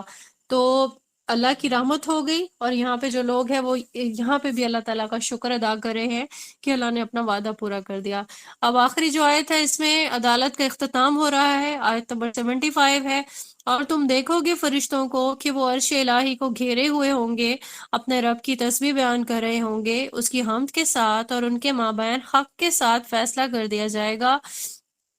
اور پکارا جائے گا کہ کل کی کل حمد اللہ کے لیے ہے جو تمام جہانوں کا رب ہے۔ اب یہاں پہ دیکھیں کہ فرشتوں کے بارے میں جو ذکر ہو رہا ہے، ٹھیک ہے، تو فرشتوں کو ہم دیکھتے ہیں، ہم نے عربک میں بھی دیکھا کہ جو عاقل کا جو ایک کیٹیگری ہے، ٹھیک ہے، اس میں انسان، جن اور فرشتے رکھے جاتے ہیں، ٹھیک ہے، تو یہ اپنے رب کی تسبیح بیان کر رہے ہوں گے۔ یہاں پہ ہم نے دیکھا کہ فرشتے جو ہیں ان کے بارے میں ہم نے پہلے بھی دیکھا کہ یہ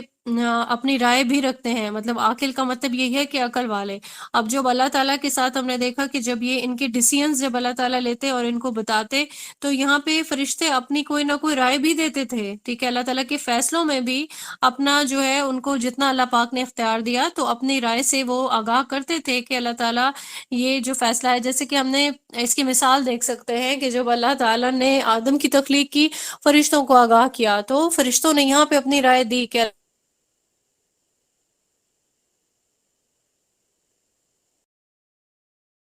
انہوں نے بہت زیادہ شور شرابہ اور قتل و غارت اور مطلب لڑائی جھگڑے کیے تھے، تو اب انسان بھی ایسا کر سکتا ہے۔ تو یہاں سے یہ چیز ثابت ہوتی ہے کہ فرشتوں کو بھی اللہ تعالیٰ نے اس چیز کا اختیار دیا ہے کیونکہ وہ عاقل ہستیاں ہیں۔ تو یہاں پہ دیکھیں کہ اختتام ہوتا ہے سورہ کا، اور یہاں پہ اللہ تعالیٰ کے شکر کے ساتھ جو ہے، اللہ تعالیٰ کی حمد و ثنا کے ساتھ یہ سورہ جو ہے وہ کمپلیٹ ہو گئی ہے، سورہ زمر۔ اگلی سورہ ہے سورہ مومن، اس کا ہم انشاءاللہ آغاز کرتے ہیں۔ سورہ مومن، اس کا دوسرا نام جو ہے وہ سورہ غافر ہے، ٹھیک ہے، معاف کرنے والا، اس کا نام جو ہے اللہ تعالیٰ کا صفاتی نام اس سے لیا گیا ہے۔ یہ مکی سورہ ہے، اس میں 9 رکوع ہیں، اس میں 85 آیات ہیں، سورہ زمر کے بعد یہ نازل ہوئی ہے۔ اب یہ جو اس کا جو سبجیکٹ ہے وہ ہے دعوت اللہ کی اہمیت، اب یہ جو سورہ ہے، یعنی کہ اللہ تعالیٰ کا جو کلام ہے اس کی اہمیت کیا ہے، اور پھر جو دعوت کا جو کام ہے اس کی امپورٹنس کو بتایا جا رہا ہے۔ اور یہاں ہم دیکھیں گے کہ کیسے اللہ تعالیٰ کا جب کلام پڑھ لیا، ٹھیک ہے، تو پھر کیا ہوگا، آپ پہ یہ فرض عائد ہو جاتا ہے کہ آپ اس پہ عمل کریں۔ اب پڑھ لیا ہے تو پھر آگے چل کے اس کو پڑھائیں بھی، اور اس راستے میں جتنی بھی آنے والی مشکلات ہوں گی ان کا معاملہ اللہ کی سپورٹ کرتے ہوئے اس کام کو جاری و ساری رکھنا ہے۔ جب ہم نے دیکھا تھا قرآن کا حق ہم نے پڑھا تھا، تو تب ہم نے یہ چیز ریئلائز کر لی تھی، ٹھیک ہے، کہ امپلیمنٹ کرنے کے فوراً بعد ہی اب جو ہے یہ دوسروں تک پہنچانا ہے۔ اور ابھی ہم نے پچھلا جو ہماری سورہ جو ہم نے ابھی مکمل کی ہے اس میں بھی ہم نے یہی دیکھا کہ یہ فریضہ رسول اللہ صلی اللہ علیہ وآلہ وسلم بھی اپنی امت پہ منتقل کر کے گئے تھے۔ ابھی ہم اس سورہ کا جو ہے آغاز کرتے ہیں، آیت نمبر 1 سے لے کے 9 تک جو ہے پہلا اس کا رکوع سٹارٹ ہوتا ہے، اور حروف مقطعات سے سٹارٹ ہوتی ہے آیت نمبر 1، حامیم۔ آیت نمبر 2 میں آتا ہے نازل کیا جانا اس کتاب کا اس اللہ کی جانب سے جو زبردست ہے، صاحب علم ہے، وہ اللہ کہ جو بخشنے والا ہے، گناہ کا قبول کرنے والا ہے، توبہ کا سزا دینے میں بہت سخت ہے، اور وہ طاقت اور قدرت والا ہے، اور اس کے علاوہ کوئی معبود نہیں، اور اسی کی طرف لوٹ کر جانا ہے۔ یہاں پہ دیکھیں کہ اس پوری سورہ میں توبہ استغفار کا ذکر آئے گا، ٹھیک ہے۔ اور یہاں پہ ہم نے اپنے فقہ کے لیکچر میں بھی دیکھا تھا کہ جو فرشتے ہیں مومنوں کے لیے وہ استغفار بھی کرتے ہیں دعاؤں کے ساتھ ساتھ۔ اچھا، یہاں پہ جو ہم سبجیکٹ پڑھ رہے ہیں، یعنی کہ توحید فی العبادت کا سبجیکٹ دیکھا، اور جو سورہ مومن میں ہم دیکھ رہے ہیں توحید فی الدعا کا ایک سبجیکٹ دیکھیں گے، ٹھیک ہے، کہ جو دعا ہے نا وہ عبادت کا جوہر ہے، اور دعا کو عبادت بھی کہا گیا ہے۔ تو اس سورہ میں یہاں پہ بار بار تاکید کی گئی ہے کہ اللہ تعالیٰ سے دعا کرتے رہنا ہے اپنی اطاعت کو خالص کرتے ہوئے، ٹھیک ہے۔ تو جو دعا کرتا ہے انسان وہ اللہ تعالیٰ سے عاجز ہوتے ہوئے دعا کر رہا ہوتا ہے، اور ساتھ میں اللہ تعالیٰ کی ہی اطاعت کرتے ہوئے دعا کر رہا ہوتا ہے۔ اور اللہ کو کیا پسند ہے، اگر کوئی اطاعت ہو رہی ہے کسی انسان کی طرف سے تو وہ پک اینڈ چوز والی اطاعت نہیں ہونی چاہیے، ٹھیک ہے، کچھ چیزیں کر لی، ٹھیک ہے، اور اپنی مرضی بھی کی۔ اللہ تعالیٰ کو پورے کا پورا جو ہے وہ دین میں داخل ہونا پسند ہے، اور پورے کی پوری جو اطاعت ہے وہ اللہ تعالیٰ کو پسند ہے۔ تو ایسے ہی انسان کی جو دعا ہے وہ قبول ہوتی ہے۔ اللہ تعالیٰ جو ہے وہ ان کو پک اینڈ چوز والی جو پالیسی اس کو پسند نہیں کرتے ہیں، کلی اطاعت جو ہے اس کو اللہ تعالیٰ پسند کرتے ہیں۔ تو ہم یہاں پہ اپنے احتساب کرتے ہوئے آگے بڑھتے ہیں کہ کیا ہم بھی پک اینڈ چوز والی پالیسی پہ تو نہیں چل رہے، لائک ہم نے کچھ جو ہے احکامات کیونکہ وہ آسان تھے ہمیں ان پہ عمل کرنا، ہم نے اسے اپنی جو ہے وہ اس پہ ان پہ عمل کر لیا، لیکن کچھ احکامات تھے جو ہمارے لیے مشکل تھے۔ اب ہمیں کیونکہ دنیا پیاری ہے، دنیا والوں کو راضی کرنا ہے، خود اپنے نفس کو بھی، تو پھر ہم اس کو ترجیح نہیں بناتے ہیں۔ تو اس طریقے سے ہم کیا کرتے ہیں، ہم اللہ تعالیٰ کی کلی اطاعت نہیں کرتے ہیں، ہم خالص نہیں ہیں۔ اللہ تعالیٰ کی اطاعت کو چھوڑ کر ہم کیا کرتے ہیں، بہت ساری دوسری چیزوں کی اطاعت کرتے ہیں، بہت ساری دوسری چیزوں کی غلامی بھی کرتے ہیں۔ اور یہی وجہ ہے کہ آج ہمارے معاشرے میں، ہماری قوم کا، ہمارے ملک کا اور ہم مومنوں کا جو حال ہے اس میں ہماری خود کی جو جسے کہتے ہیں حرکتیں ہیں وہ اس کا جو ہے ذمہ دار ہے، اس سب چیز کا۔ آیت نمبر 4 ہے، نہیں جگڑتے اللہ کی آیات میں مگر وہی لوگ جو کفر کرتے ہیں۔ تو اے نبی صلی اللہ علیہ وآلہ وسلم، زمین میں ان کی چلت پھرت آپ کو دھوکے میں نہ ڈالے، یعنی زمین کی چلت پھرت دھوکے میں نہ ڈالے۔ جو چیزیں ہمیں امپریس کرتی ہیں، کیونکہ ہمیں زیادہ تر یہودیوں کی چیزیں امپریس کر رہی ہوتی ہیں، وہ برانڈس سے لے کے، وہ ہماری پروڈکٹ سے لے کے، ہماری گروسری، ہماری شاپنگ، اور ہماری سوچ وچار بھی، ٹھیک ہے، ہمارے بچوں کی سکولنگ بھی، ہم ہر طرح سے اتنے زیادہ مرعوب ہیں، ٹھیک ہے، ان لوگوں سے کہ ہم آل دا ٹائم اسی چکر میں رہتے ہیں۔ ہم اپنے بچوں کو انگلش بھی اسی لیے سکھا رہے ہوتے ہیں، اور کیونکہ ہم اتنے مرعوب ہیں ہم قرآن کو پیچھے رکھتے ہیں، ٹھیک ہے، اور پھر باقی چیزوں کو ہم بہت زیادہ آگے رکھتے ہیں کہ ہم کیونکہ امپریس ہوئے ہوئے ہیں۔ اور جو انسان جب کسی سے امپریس ہوتا ہے تو اس کو اپنے اوپر سمجھ رہا ہوتا ہے نا، ٹھیک ہے۔ تو بینگ مومن ہمیں یہاں پہ اپنا احتساب کرنے کی ضرورت ہے کہ ہمیں اللہ تعالیٰ نے اشرف المخلوقات بنانے کے بعد مومن بنا دیا، ٹھیک ہے، تو ٹاپ پہ ہمیں خود کو رکھنا ہے کہ ہمیں جو، اگر ہم پورے کے پورے اس آئیڈیل پرسنالٹی رسول اللہ صلی اللہ علیہ وآلہ وسلم کی سنت پہ اگر ہم چلنے والے ہوں تو ہم ان سے بہت اوپر ہیں، اور وہ ملعون ہے۔ تو جب بھی کبھی ایسی چیزیں ہمیں مرعوب کرنے لگے، ہمیں فوراً سے یہاں پہ رک کے اپنا احتساب کرنا چاہیے اور اللہ کے پیغام کو جو ہے وہ سمجھ جانا چاہیے کہ اللہ کی جو طاقت ہے وہ سب سے زیادہ وہی ٹاپ پہ ہے۔ آیت نمبر 5 میں آتا ہے، ان سے پہلے نوح علیہ السلام کی قوم نے جھٹلایا تھا اور ان کے بعد بہت سی دوسری قوموں نے بھی، اور ہر قوم نے اپنے رسول کے متعلق ارادہ کیا کہ اسے پکڑ لے اور قتل کر دے، اور وہ باطل دلیلوں کے ساتھ جھگڑتے رہے تاکہ اس کے ذریعے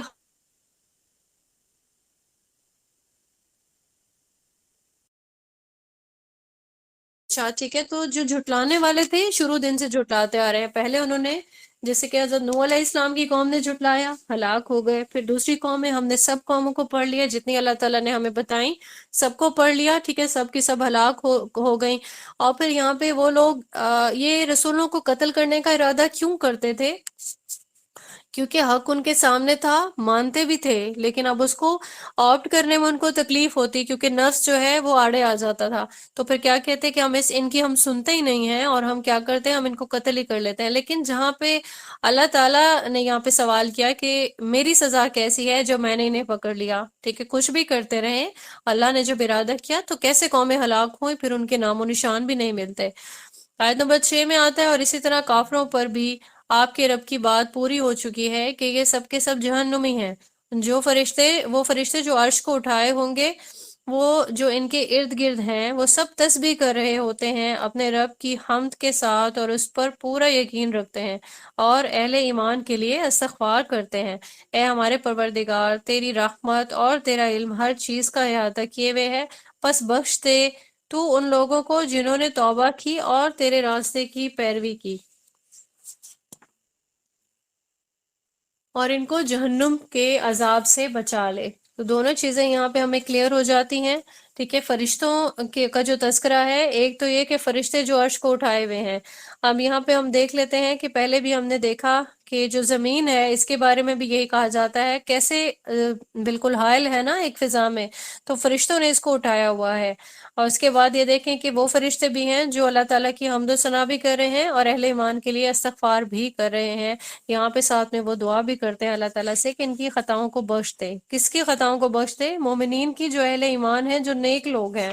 تو اللہ تعالیٰ ہمیں بھی ان نیک لوگوں میں شامل فرمائے جن کے لیے فرشتے بھی جو ہے وہ دعا کرتے ہیں۔ آیت نمبر 8 میں آتا ہے، پروردگار، اور انہیں داخل فرمانا ان رہنے والے باغات میں جن کا تو نے ان سے وعدہ کیا ہے، اور ان کو بھی جو نیک ہوں، ان کے آباء و اجداد، ان کی بیویوں اور ان کی اولاد میں سے۔ تو یقیناً زبردست ہے، کمال حکمت والا ہے، اور انہیں بچا لے برائیوں سے، اور جسے تو نے اس دن برائیوں سے بچا لیا، اس پر تو نے بڑا رحم کیا، اور یقیناً یہی بہت بڑی کامیابی ہے۔ اب یہاں پہ آخرت کی جو کامیابی ہے، وہ سب سے بڑی تو یہی کامیابی ہوگی کہ انسان جو ہے وہ اللہ تعالیٰ کی طرف سے اس کو بخشش مل جائے، اور اس کو جنت میں ایک مقام ایسا مل جائے کہ جس میں وہ اپنی باقی کی جو زندگی ہے، جس کو ہمیشہ کی زندگی کہا جاتا ہے، ٹھیک ہے، اس میں وہ گزارے، کیونکہ اللہ تعالیٰ ہم سب کو جہنم کی آگ سے بچائیں۔ آمین ثم آمین۔ اگلا رکوع سٹارٹ ہوتا ہے جس میں آیت نمبر 10 سے لے کے 22 تک کی آیات شامل ہیں۔ آیت نمبر 10 میں آتا ہے، جن لوگوں نے کفر کیا تھا انہیں پکارا جائے گا کہ آج تم جس قدر اپنی جانوں سے بیزار ہو گئے ہو، اللہ کی بیزاری تم سے اس سے کہیں بڑھ کر تھی، اور جب تمہیں ایمان کی دعوت دی جاتی تھی اور تم کفر کرتے تھے۔ وہ فریاد کریں گے، اے ہمارے رب، تو نے ہمیں 2 دفعہ مارا اور 2 دفعہ زندہ کیا، تو اب ہم نے اپنے گناہوں کا اعتراف کر لیا ہے، تو کیا اب یہاں سے نکلنے کی بھی کوئی راہ ہے؟ یہاں پہ دیکھیں کہ ہاں، یہاں پہ جب عذاب دیکھ لیتا ہے انسان، تو دنیا میں بھی آزمائش کے وقت میں یہی ہوتا ہے کہ اس کو کچھ اور سجھائی نہیں دیتا۔ یہاں پہ کیا ہو رہا ہے کہ جب عذاب کی حالت ہو رہی ہے، تو انسان جو ہے وہاں پہ بھی موت کی دعائیں کر رہا ہوتا ہے، ٹھیک ہے۔ لیکن یہاں پہ یہ توجہ دلائی گئی ہے کہ جب اللہ کا رسول تمہیں اللہ اور قرآن کی طرف بلا رہا تھا، ٹھیک ہے، تو تب یہ کیا حالت تھی؟ تب تو صرف ایک انکار والا راستہ انکار جو ہے آپ نے آپٹ کیا ہوا تھا۔ تو یہ جو اب کی بیزاری ہے، یہ اس بیزاری سے بھی کہیں مطلب کم ہوگی، کہ جس طرح سے اللہ تعالیٰ بیزاری محسوس کرتا تھا کہ جب تمہیں حق کی دعوت دی جاتی تھی تو تم اسے انکار کرتے تھے۔ اچھا، یہاں پہ پھر اس کے بعد ہم ایک دیکھ لیتے ہیں ریفرنس آیت نمبر 28 کا، کہ سورہ بقرہ میں جو آتا ہے کہ تم کیسے کفر کرتے ہو، یعنی کہ سوال یا نشان وہ ہے اس آیت میں کہ کیسے کفر کرتے ہو اللہ کا، حالانکہ تم مردہ تھے تو اس نے تمہیں زندہ کیا، پھر وہ تمہیں مارے گا، پھر زندہ کرے گا، پھر تم اسی کی طرف لوٹا دیے جاؤ گے۔ یعنی کہ یہ جو دو زندگیوں والا معاملہ ہے جو آیت نمبر 11 میں بتایا جا رہا ہے کہ اللہ نے 2 مرتبہ مارا، 2 مرتبہ زندہ کیا، وہ یہاں پہ سمجھنے میں جو ہے اس میں ہیلپ ملتی ہے کہ دو زندگیوں کا کیسے تذکرہ ہے، دو اموات کا کیسے تذکرہ ہے۔ اب یہ جو ہم نے دیکھا تھا کہ جیسے سورہ اعراف کی آیت نمبر 172 میں ہم نے عہد الست کے بارے میں پڑھا، ٹھیک ہے، کہ انسان کی جو روح ہے، یہاں پہ آدم علیہ السلام کی روح سے لے کے جو دنیا میں آخری انسان آئے گا آخری دن تک کی جو ارواح ہیں، ٹھیک ہے، ان سب کے جو ارواح ہیں انہوں نے ایک عہد لیا تھا ان سے، ارواح سے، اللہ تعالیٰ نے، اور وہ عہد جو تھا وہ بندگی کا عہد تھا، صحیح ہے۔ اس کے بعد کیا تھا، سب ارواح جو ہے وہ موت کی نیند وہ سو گئی تھیں، ٹھیک ہے، تو پہلی ہو گئی یہ پہلی زندگی، پہلی موت ہو گئی، ٹھیک ہے۔ اس کے بعد کی زندگی کے بارے میں ہم جانتے ہیں، پھر اس کے بعد وہ جب انسان مر جائے گا، ٹھیک ہے، اٹھایا جانے والا جو دن ہے، یہ اس دن کی جو مفسرین کے اکارڈنگ جو وہ دن ہوگا کہ جب سب اٹھا لیے جائیں گے، ٹھیک ہے، تو اس کو یہاں پہ تشبیہ دی جا رہی ہے کہ جب انسان کے ایک ماں کے پیٹ والے جو ایک زندگی ہوتی ہے کہ اس کی جو باڈی ہے وہ لوتھڑے کی شکل اختیار کرتی ہے، ٹھیک ہے، پھر اس کے بعد اس میں جو ہے ہارٹ بیٹ آتی ہے، اس کا مطلب یہ ہے کہ روح جو ہے وہ اس کے اندر منتقل کر دی گئی، پھر اس کے بعد وہ دنیا میں آیا، پھر وہ مر گیا، ٹھیک ہے، یہ ہو گئی اس کی ایک موت ہو گئی۔ اس کے بعد کیا ہوگا کہ مٹی میں مل جائے گا انسان، اور اس کے بعد پھر اس کے جو زندگی، موت کے بعد جو قیامت کے بعد جو زندگی ہوگی وہ اس کی ایک اور زندگی ہوگی۔ تو اسی طریقے سے جو ہے یہ ہمیں پتہ چلتا ہے کہ یہ 2 دفعہ کی جو زندگی ہے وہ اسی سے تشبیہ دی گئی ہے۔ ہم اب دیکھتے ہیں آیت نمبر 12، یہ اس لیے کہ جب اکیلے اللہ کو پکارا جاتا تھا تو تم انکار کرتے تھے، اور اگر اس کے ساتھ شرک کیا جاتا تھا تو تم مان لیتے تھے، تو اب کل اختیار اللہ ہی کے ہاتھ میں ہے جو بہت بلند اور بہت عظمت والا ہے۔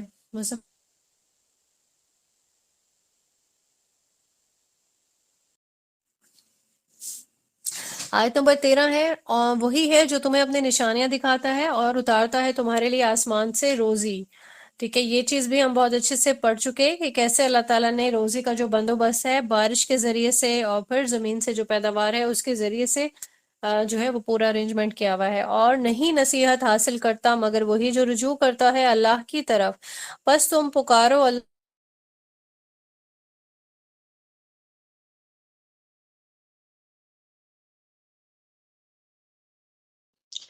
آیت نمبر 15 میں آتا ہے، وہی اللہ ہے جو درجات کو بلند کرنے والا، عرش کا مالک، اور وہ القاء کرتا ہے روح کو اپنے امر میں سے جس پر چاہتا ہے اپنے بندوں میں سے، تاکہ وہ خبردار کر دے لوگوں کو ملاقات کے دن سے،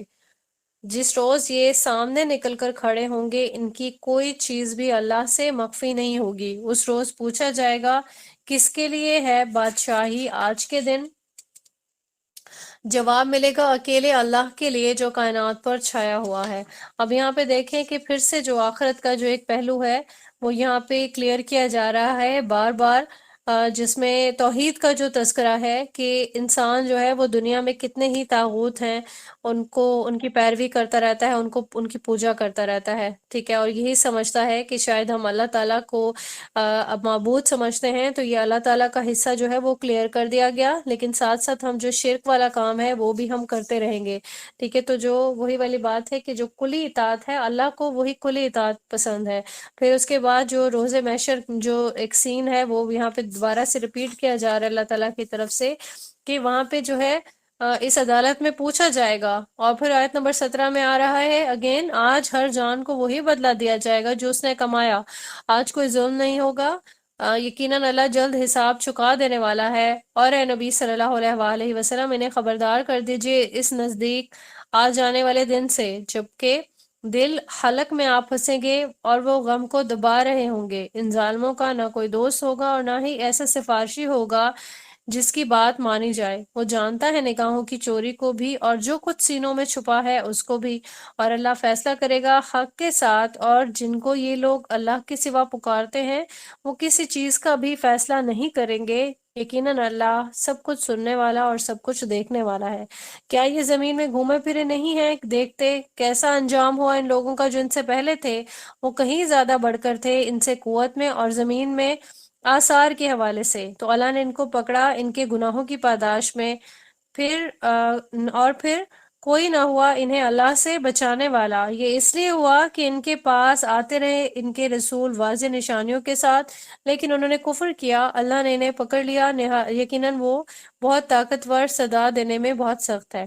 اب عدالت کا جو منظر ہے وہ پیش کیا گیا اللہ تعالیٰ کی طرف سے، حق کے ساتھ اللہ تعالیٰ کا جو فیصلہ ہے وہ بیان کیا، اور ساتھ کے ساتھ جو ہے پچھلی جو قوموں کا ہے وہ بھی اگین تذکرہ آ گیا کہ وہ بہت زیادہ جس طرح سے طاقت کے حوالے سے وہ بھی جو ہے وہ کچھ کم نہیں تھے۔ تو سزا دینے کے حوالے سے اللہ تعالیٰ نے مہلت کے بعد، ٹھیک ہے، کفر کرنے والوں کی جو سزا ہے اس حوالے سے یہاں اللہ تعالیٰ نے اپنے جو شدید العقاب والی، قویون شدید العقاب والی جو اللہ تعالیٰ کی صفت ہے اس کو یہاں پہ بیان فرما دیا ہے۔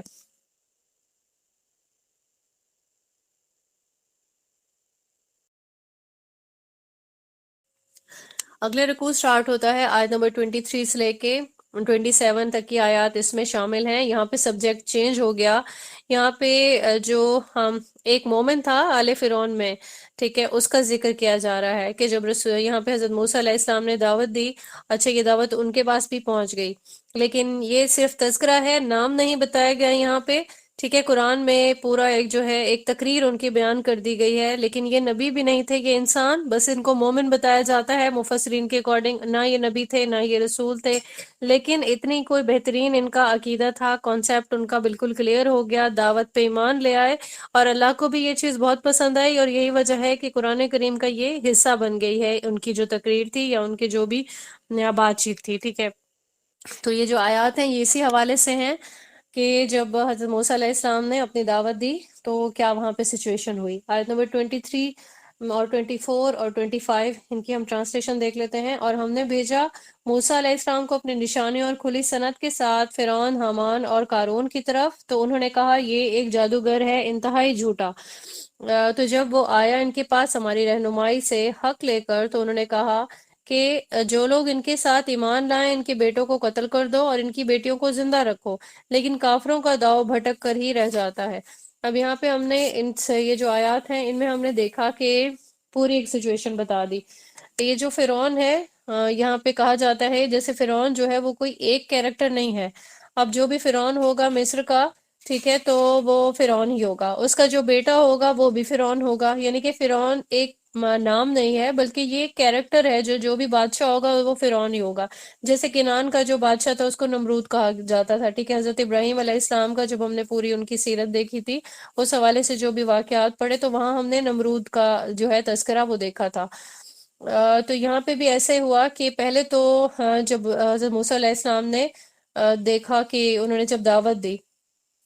تو ان کے خلاف جو ہے فرعون نے کوئی بھی سخت قدم نہیں اٹھایا۔ اب یہاں پہ جو بیان القرآن کے مطابق جو تفسیر ہے وہ یہ ہے کہ جس طرح سے حضرت موسیٰ علیہ السلام کو محل میں جب ان کو پالا گیا، ان کی وہیں پہ پرورش ہوئی، ٹھیک ہے، یعنی کہ وہ جو پورا ہم نے سورہ قصص دیکھی تھی نا،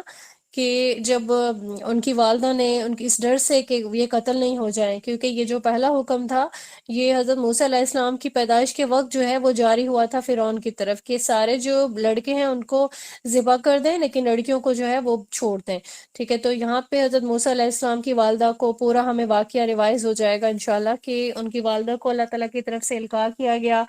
کہ آپ نے ان کو جو ہے کسی بھی چیز میں جو ہے رکھ کے، کوئی باکس ہو سکتا ہے، ٹھیک ہے، اس زمانے میں جو کچھ بھی ہوگا، صندوق ہوگا، کچھ بھی، تو اس میں آپ نے بند کر کے اس کو پانی میں بہا دینا ہے۔ تو حضرت موسیٰ علیہ السلام جو ہے وہ محل میں وہ پانی کے ذریعے سے، یعنی کہ جو بھی چشمہ تھا، نہر تھی، سمندر جو بھی، ٹھیک ہے، دریا تھا شاید، تو اس میں تیرتے ہوئے وہ جب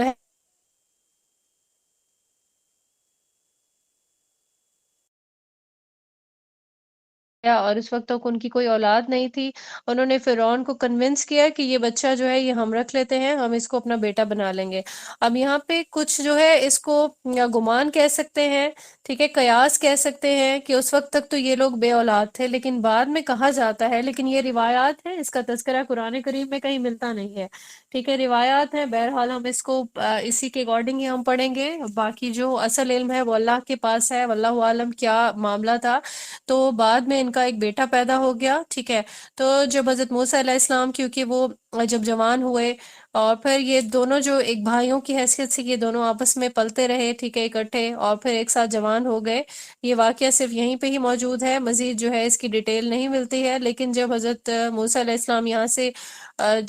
چلے گئے، مصری کا ان کے ہاتھوں سے قتل ہو گیا، ٹھیک ہے، یہاں سے وہ تشریف لے گئے اور پھر واپس آئے، تب جب یہ بالکل جب ان کو نبوت مل چکی تھی اور اللہ تعالیٰ نے ان کو اسائنمنٹ دی تھی کہ اب فرعون کے دربار میں جانا ہے اور پھر کیا آپ نے کیا کرنا ہے کہ توحید کی دعوت دینی ہے. صحیح ہو گیا. تو یہ پورا ایک سلسلہ تھا. اور یہاں پہ یہ بتایا جا رہا ہے کہ جو فرعون تھا جس نے پرورش کی تھی حضرت موسیٰ علیہ السلام کی، یعنی حضرت آسیہ علیہ السلام کا جو شوہر تھا، وہ اس ٹائم جو ہے وہ عمر رسیدہ ہو چکا تھا. لیکن حضرت موسیٰ علیہ السلام کے ساتھ پلنے والا جو ان کا دوسرا جو کہہ سکتے ہیں کہ بھائی کہہ سکتے ہیں، ٹھیک ہے، تو وہ بھی فرعون تھا. اب وہ کیونکہ سلطنت کے امور کو دیکھ رہا تھا، تو یہ جو پورا یہ جو واقعہ ہوا تھا، یہ اس کے ساتھ یہ سارے مذاکرات ہوئے تھے. ٹھیک ہے، میں پھر وہی کہوں گی کہ اللہ کو ہی اصل علم ہے، کیونکہ ڈیٹیل اس کی بس ان روایات کے اکارڈنگ اتنی ہی ملتی ہے. اب یہاں چلتے ہیں، ہم اگلی آیت کو دیکھتے ہیں. آیت نمبر 26 میں آتا ہے، اور فرعون نے کہا مجھے چھوڑ دو کہ میں موسیٰ علیہ السلام کو قتل کر دوں، اور وہ بچاؤ کے لیے پکار لے اپنے رب کو،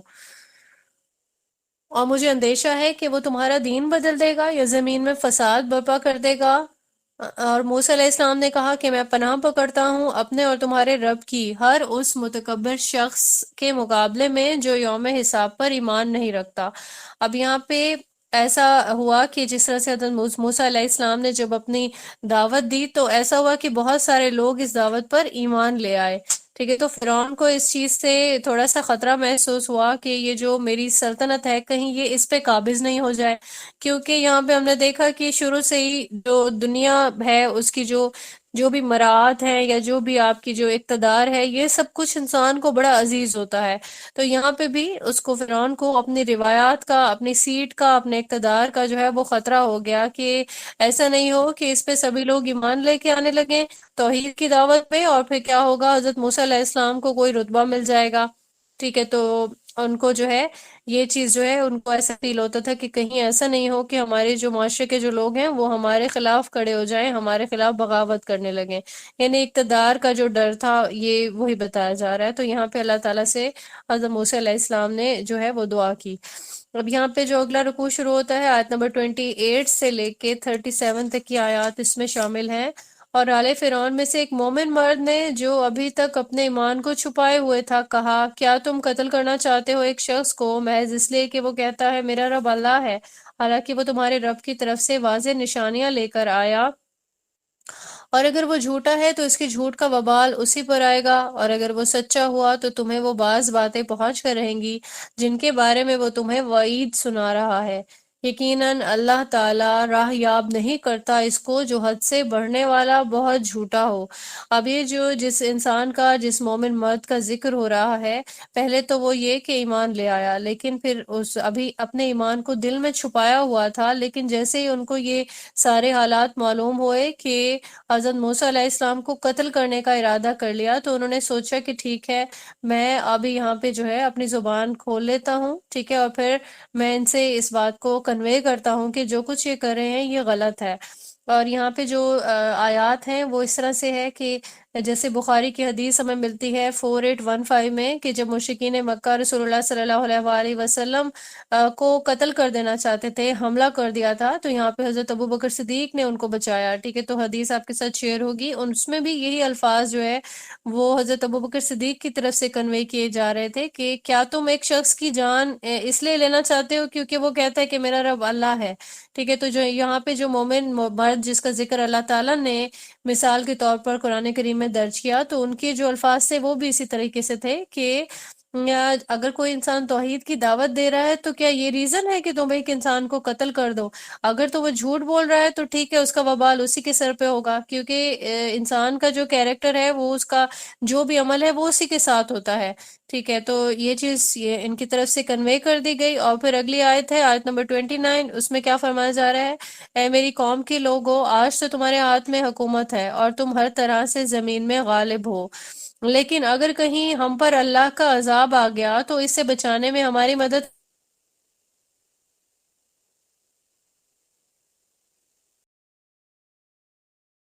مگر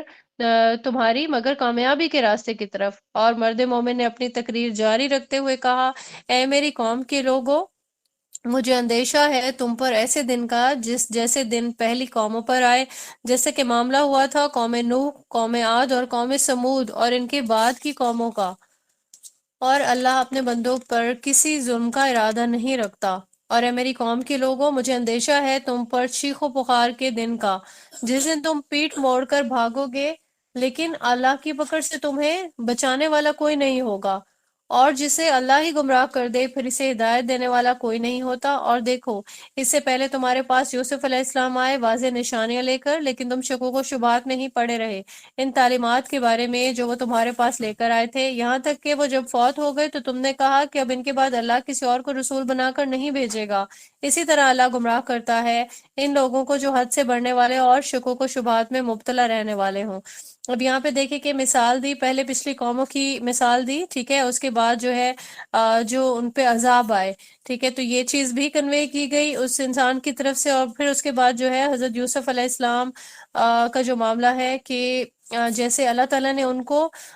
تعویل الاحادیث کا علم دیا تھا، ٹھیک ہے، یہ پورا واقعہ بھی ہم جانتے ہیں کہ کیسے ان کو بادشاہ کو کوئی خواب آیا اور پھر کوئی بہتر طریقے سے اس خواب کی تعبیر نہیں بتا سکا، لیکن حضرت یوسف علیہ السلام کو کیونکہ اللہ تعالیٰ کی طرف سے یہ علم ملا ہوا تھا، انہوں نے نہ صرف خواب کی تعبیر بتائی لیکن ساتھ میں تدبیر بھی بتا دی کہ کیسے اگر قحط سالی جو ہے وہ آنی ہی آنی ہے، ٹھیک ہے، خواب کی تعبیر کے اکارڈنگ، لیکن ساتھ میں ہم کر کیا سکتے ہیں کہ جو لوگ ہیں وہ بھوک سے مرنے سے بچ جائیں، ٹھیک ہے۔ تو یہ چیز بھی یہاں پہ کوٹ کی گئی ہے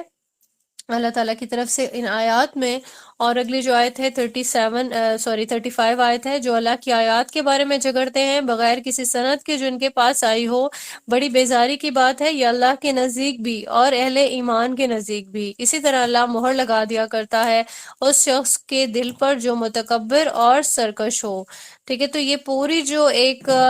واقعہ ہے، جو آیات ہیں، یہ پوری کی پوری یہاں پہ اللہ تعالیٰ نے درج کر دیں۔ اور پھر کیا ہوا، اب دیکھیں کہ اس دوران جو ہے ایک ایسا عالم تھا، سناٹے والا عالم تھا، سب کے سب جو ہے ان کی تقریر کو سن رہے تھے، یعنی بہت ہی مؤثر قسم کی جو تقریر تھی، اور جس میں سارے انہوں نے ایک دلائل بھی دیے عقل و فہم کے ساتھ، ٹھیک ہے، سارے تاریخ کے واقعات بھی سامنے رکھے، اور دعوت کا جو انداز تھا، ٹھیک ہے، ایسا تھا کہ سب کے سب خاموشی سے سن رہے تھے، یعنی فرعون جو کسی کی نہیں سنتا تھا، ٹھیک ہے، وہ بھی چھپ کر کے سنتا رہا، اور ایسا ہے کہ وہ ہو سکتا ہے ان سب چیزوں سے وہ بہت اچھے سے امپریس بھی ہو چکا ہو۔ آیت نمبر 36 میں آتا ہے، اور فرعون نے کہا، اے حامان، میرے لیے ایک بلند عمارت بنواؤ تاکہ میں پہنچ جاؤں راستوں تک، یعنی آسمان کے راستوں تک، پھر میں جھانک کر دیکھوں موسیٰ کے الہ کو، اور میرا گمان تو یہ ہے کہ وہ جھوٹا ہے۔ اور اس طرح فرعون کے لیے اس کا برا عمل بھی مزین کر دیا گیا اور اسے روک دیا گیا سیدھی راہ سے، اور فرعون کی یہ چال نہیں تھی مگر تباہ ہونے کے لیے۔ اب یہاں پہ ہم دیکھ سکتے ہیں کہ فرعون نے ایک بے بسی سے جو یہ الفاظ کہے ہیں، یعنی وہ کنڈیم نہیں کر سکا، ٹھیک ہے، الٹا جو ہے وہ اپنی بات کو کوئی اور رخ دینے کے لیے جو ہے بات بدل رہا ہوتا ہے نا کوئی انسان کے، اچھا ٹھیک ہے کوئی ایک عمارت بنواؤ اور پھر میں جو ہے اوپر جا کے دیکھوں، اوپر پہنچ جاؤں آسمانوں تک، اور پھر میں دیکھوں کہ موسیٰ کا الہ کیسا ہے، یعنی ایسا ہو سکتا ہے کہ جیسے وہ اس بات کا جواب نہیں دے سکا، ٹھیک ہے، اور پھر وہ جو ہے وہ بات کو بدل رہا ہے یا کوئی رخ جو ہے وہ موڑ رہا ہے اس بات کا۔ اگلا رکوع شروع ہوتا ہے آیت نمبر 37 سے لے کے 50 تک کی آیات اس میں شامل ہیں۔ اور اس مومن نے کہا کہ اے میری قوم کے لوگو، تم میری پیروی کرو، میں تمہاری رہنمائی کروں گا نیکی کے راستے کی طرف۔ اے میری قوم کے لوگوں، یہ دنیا کی زندگی تو بس چند روزہ برتنے کا سامان ہے، اور مستقل رہنے کی جگہ تو آخرت ہے۔ جس نے کوئی بدی کمائی ہوگی تو اسے بدلہ ملے گا اس کے مانند، اور جو کوئی نیک عمل کرے گا، چاہے مرد ہو یا عورت، لیکن ہو وہ مومن، تو وہی لوگ جنت میں داخل ہوں گے، وہاں انہیں رزق ملے گا بغیر حساب کے۔ اور اے میری قوم کے لوگوں، مجھے کیا ہے کہ میں تمہیں پکار رہا ہوں نجات کی طرف، اور مجھے دعوت دے رہے ہو آگ کی طرف۔ تم مجھے دعوت دے رہے ہو اس بات کی کہ میں اللہ کا کفر کروں اور شریک ٹھہراؤں اس کے ساتھ جس کا مجھے کوئی علم نہیں، اور میں تمہیں بلا رہا ہوں اس ذات کی طرف جو زبردست ہے، بخشش کرنے والا ہے۔ اور بلا شبہ جن معبودوں کی طرف تم مجھے بلا رہے ہو، ان کے لیے دعوت نہ دنیا میں ہے نہ آخرت میں۔ اب یہاں پہ جو پوری کانورسیشن ہے، ٹھیک ہے، تو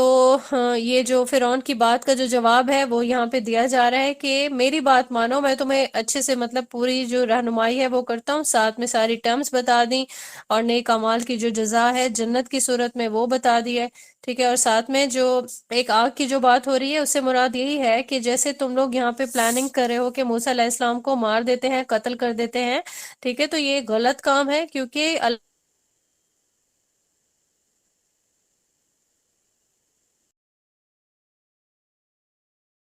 ان کے ساتھ آگ میں شریک ہو جاؤں، ٹھیک ہے۔ تو دوسروں کو حق کی دعوت دی ہے مومن انسان نے کہ میرا راستہ جو ہے اس راستے کو اپناؤ، اللہ کے حضور توبہ کر لو، اور پھر جہنم سے نجات پالو اور جنت میں چلے جاؤ۔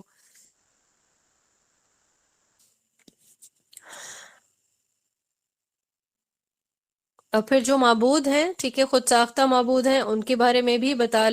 دیا گیا کہ ان کے اختیار میں کچھ ہے نہیں۔ آیت کے اگلے حصے میں فرمایا جا رہا ہے اور یہ کہ ہم سب کو لوٹنا تو اللہ کی طرف ہے، اور جو حد سے گزرنے والے ہیں وہی جہنمی ہیں۔ تو ان قریب تم یاد کرو گے یہ باتیں جو میں تم سے کہہ رہا ہوں، اور میں تو اپنا معاملہ اللہ کے حوالے کرتا ہوں، اللہ یقیناً اپنے بندوں کو دیکھ رہا ہے۔ تو بچا لیا اللہ نے اس کو ان کی چالوں کی برائیوں سے، اور گھیر لیا آل فرعون کو بدترین عذاب نے۔ یعنی پوری جو دعوت ہے، ٹھیک ہے، وہ یہاں پہ دی گئی ہے، اور اس کے بعد جو ہے یہ چیز ریئلائز کروائی جا رہی ہے کہ جس طرح سے تو موسیٰ علیہ السلام اور اس کی قوم کے خلاف جو جتنے بھی لوگ تھے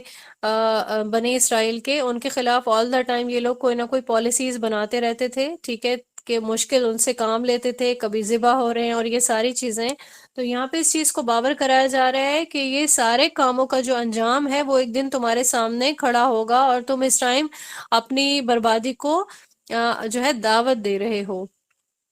اب یہاں پہ یہ تقریر کے جو اختتامی الفاظ ہیں وہ تھے یہ سارے جو بھی ہم نے جن کی ٹرانسلیشن دیکھی ہے کہ کسی بھی قسم کا جو ہے سامنا تمہیں کرنا پڑ سکتا ہے اگر تم یہ والی گستاخی کرو گے، یعنی اللہ تعالیٰ کے بھیجے ہوئے رسول کو اگر تم لوگ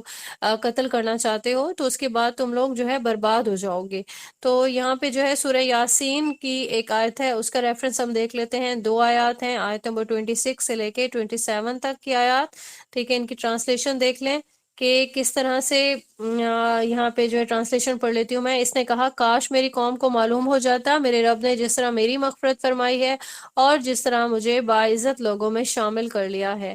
ٹھیک ہے۔ تو اگلی جو آیات ہیں اس میں ہم دیکھتے ہیں کہ آگ ہے جس پر وہ پیش کیے جاتے ہیں صبح و شام، اور جس دن قیامت قائم ہوگی اس دن کہہ دیا جائے گا کہ داخل کر دو فرعون کی قوم کو شدید ترین عذاب میں، ٹھیک ہے۔ اس کے بارے میں ہم نے احادیث بھی دیکھی تھیں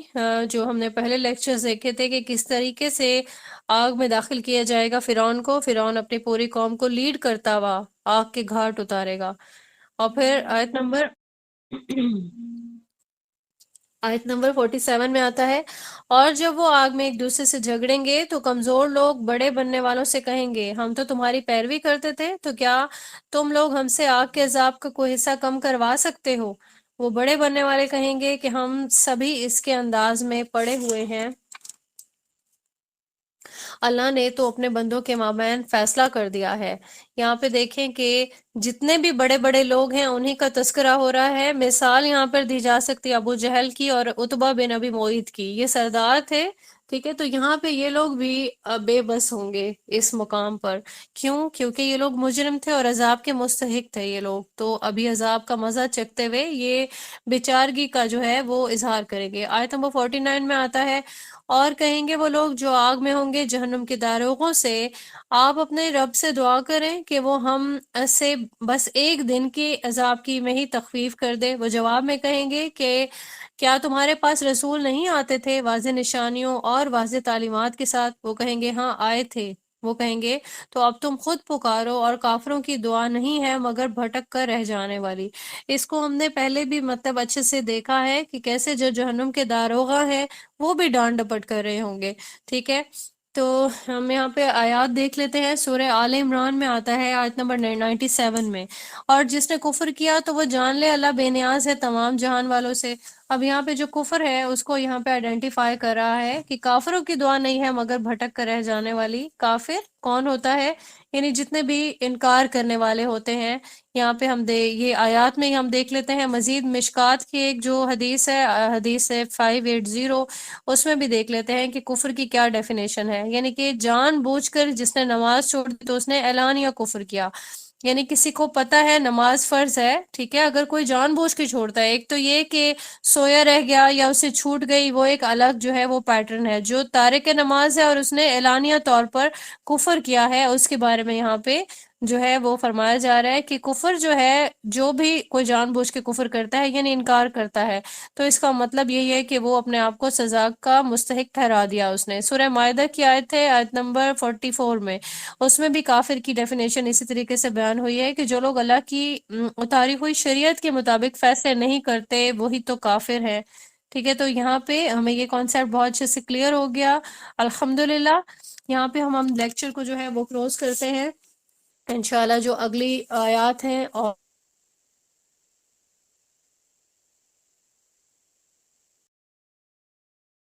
الحمد للہ رب العالمین، جزاک اللہ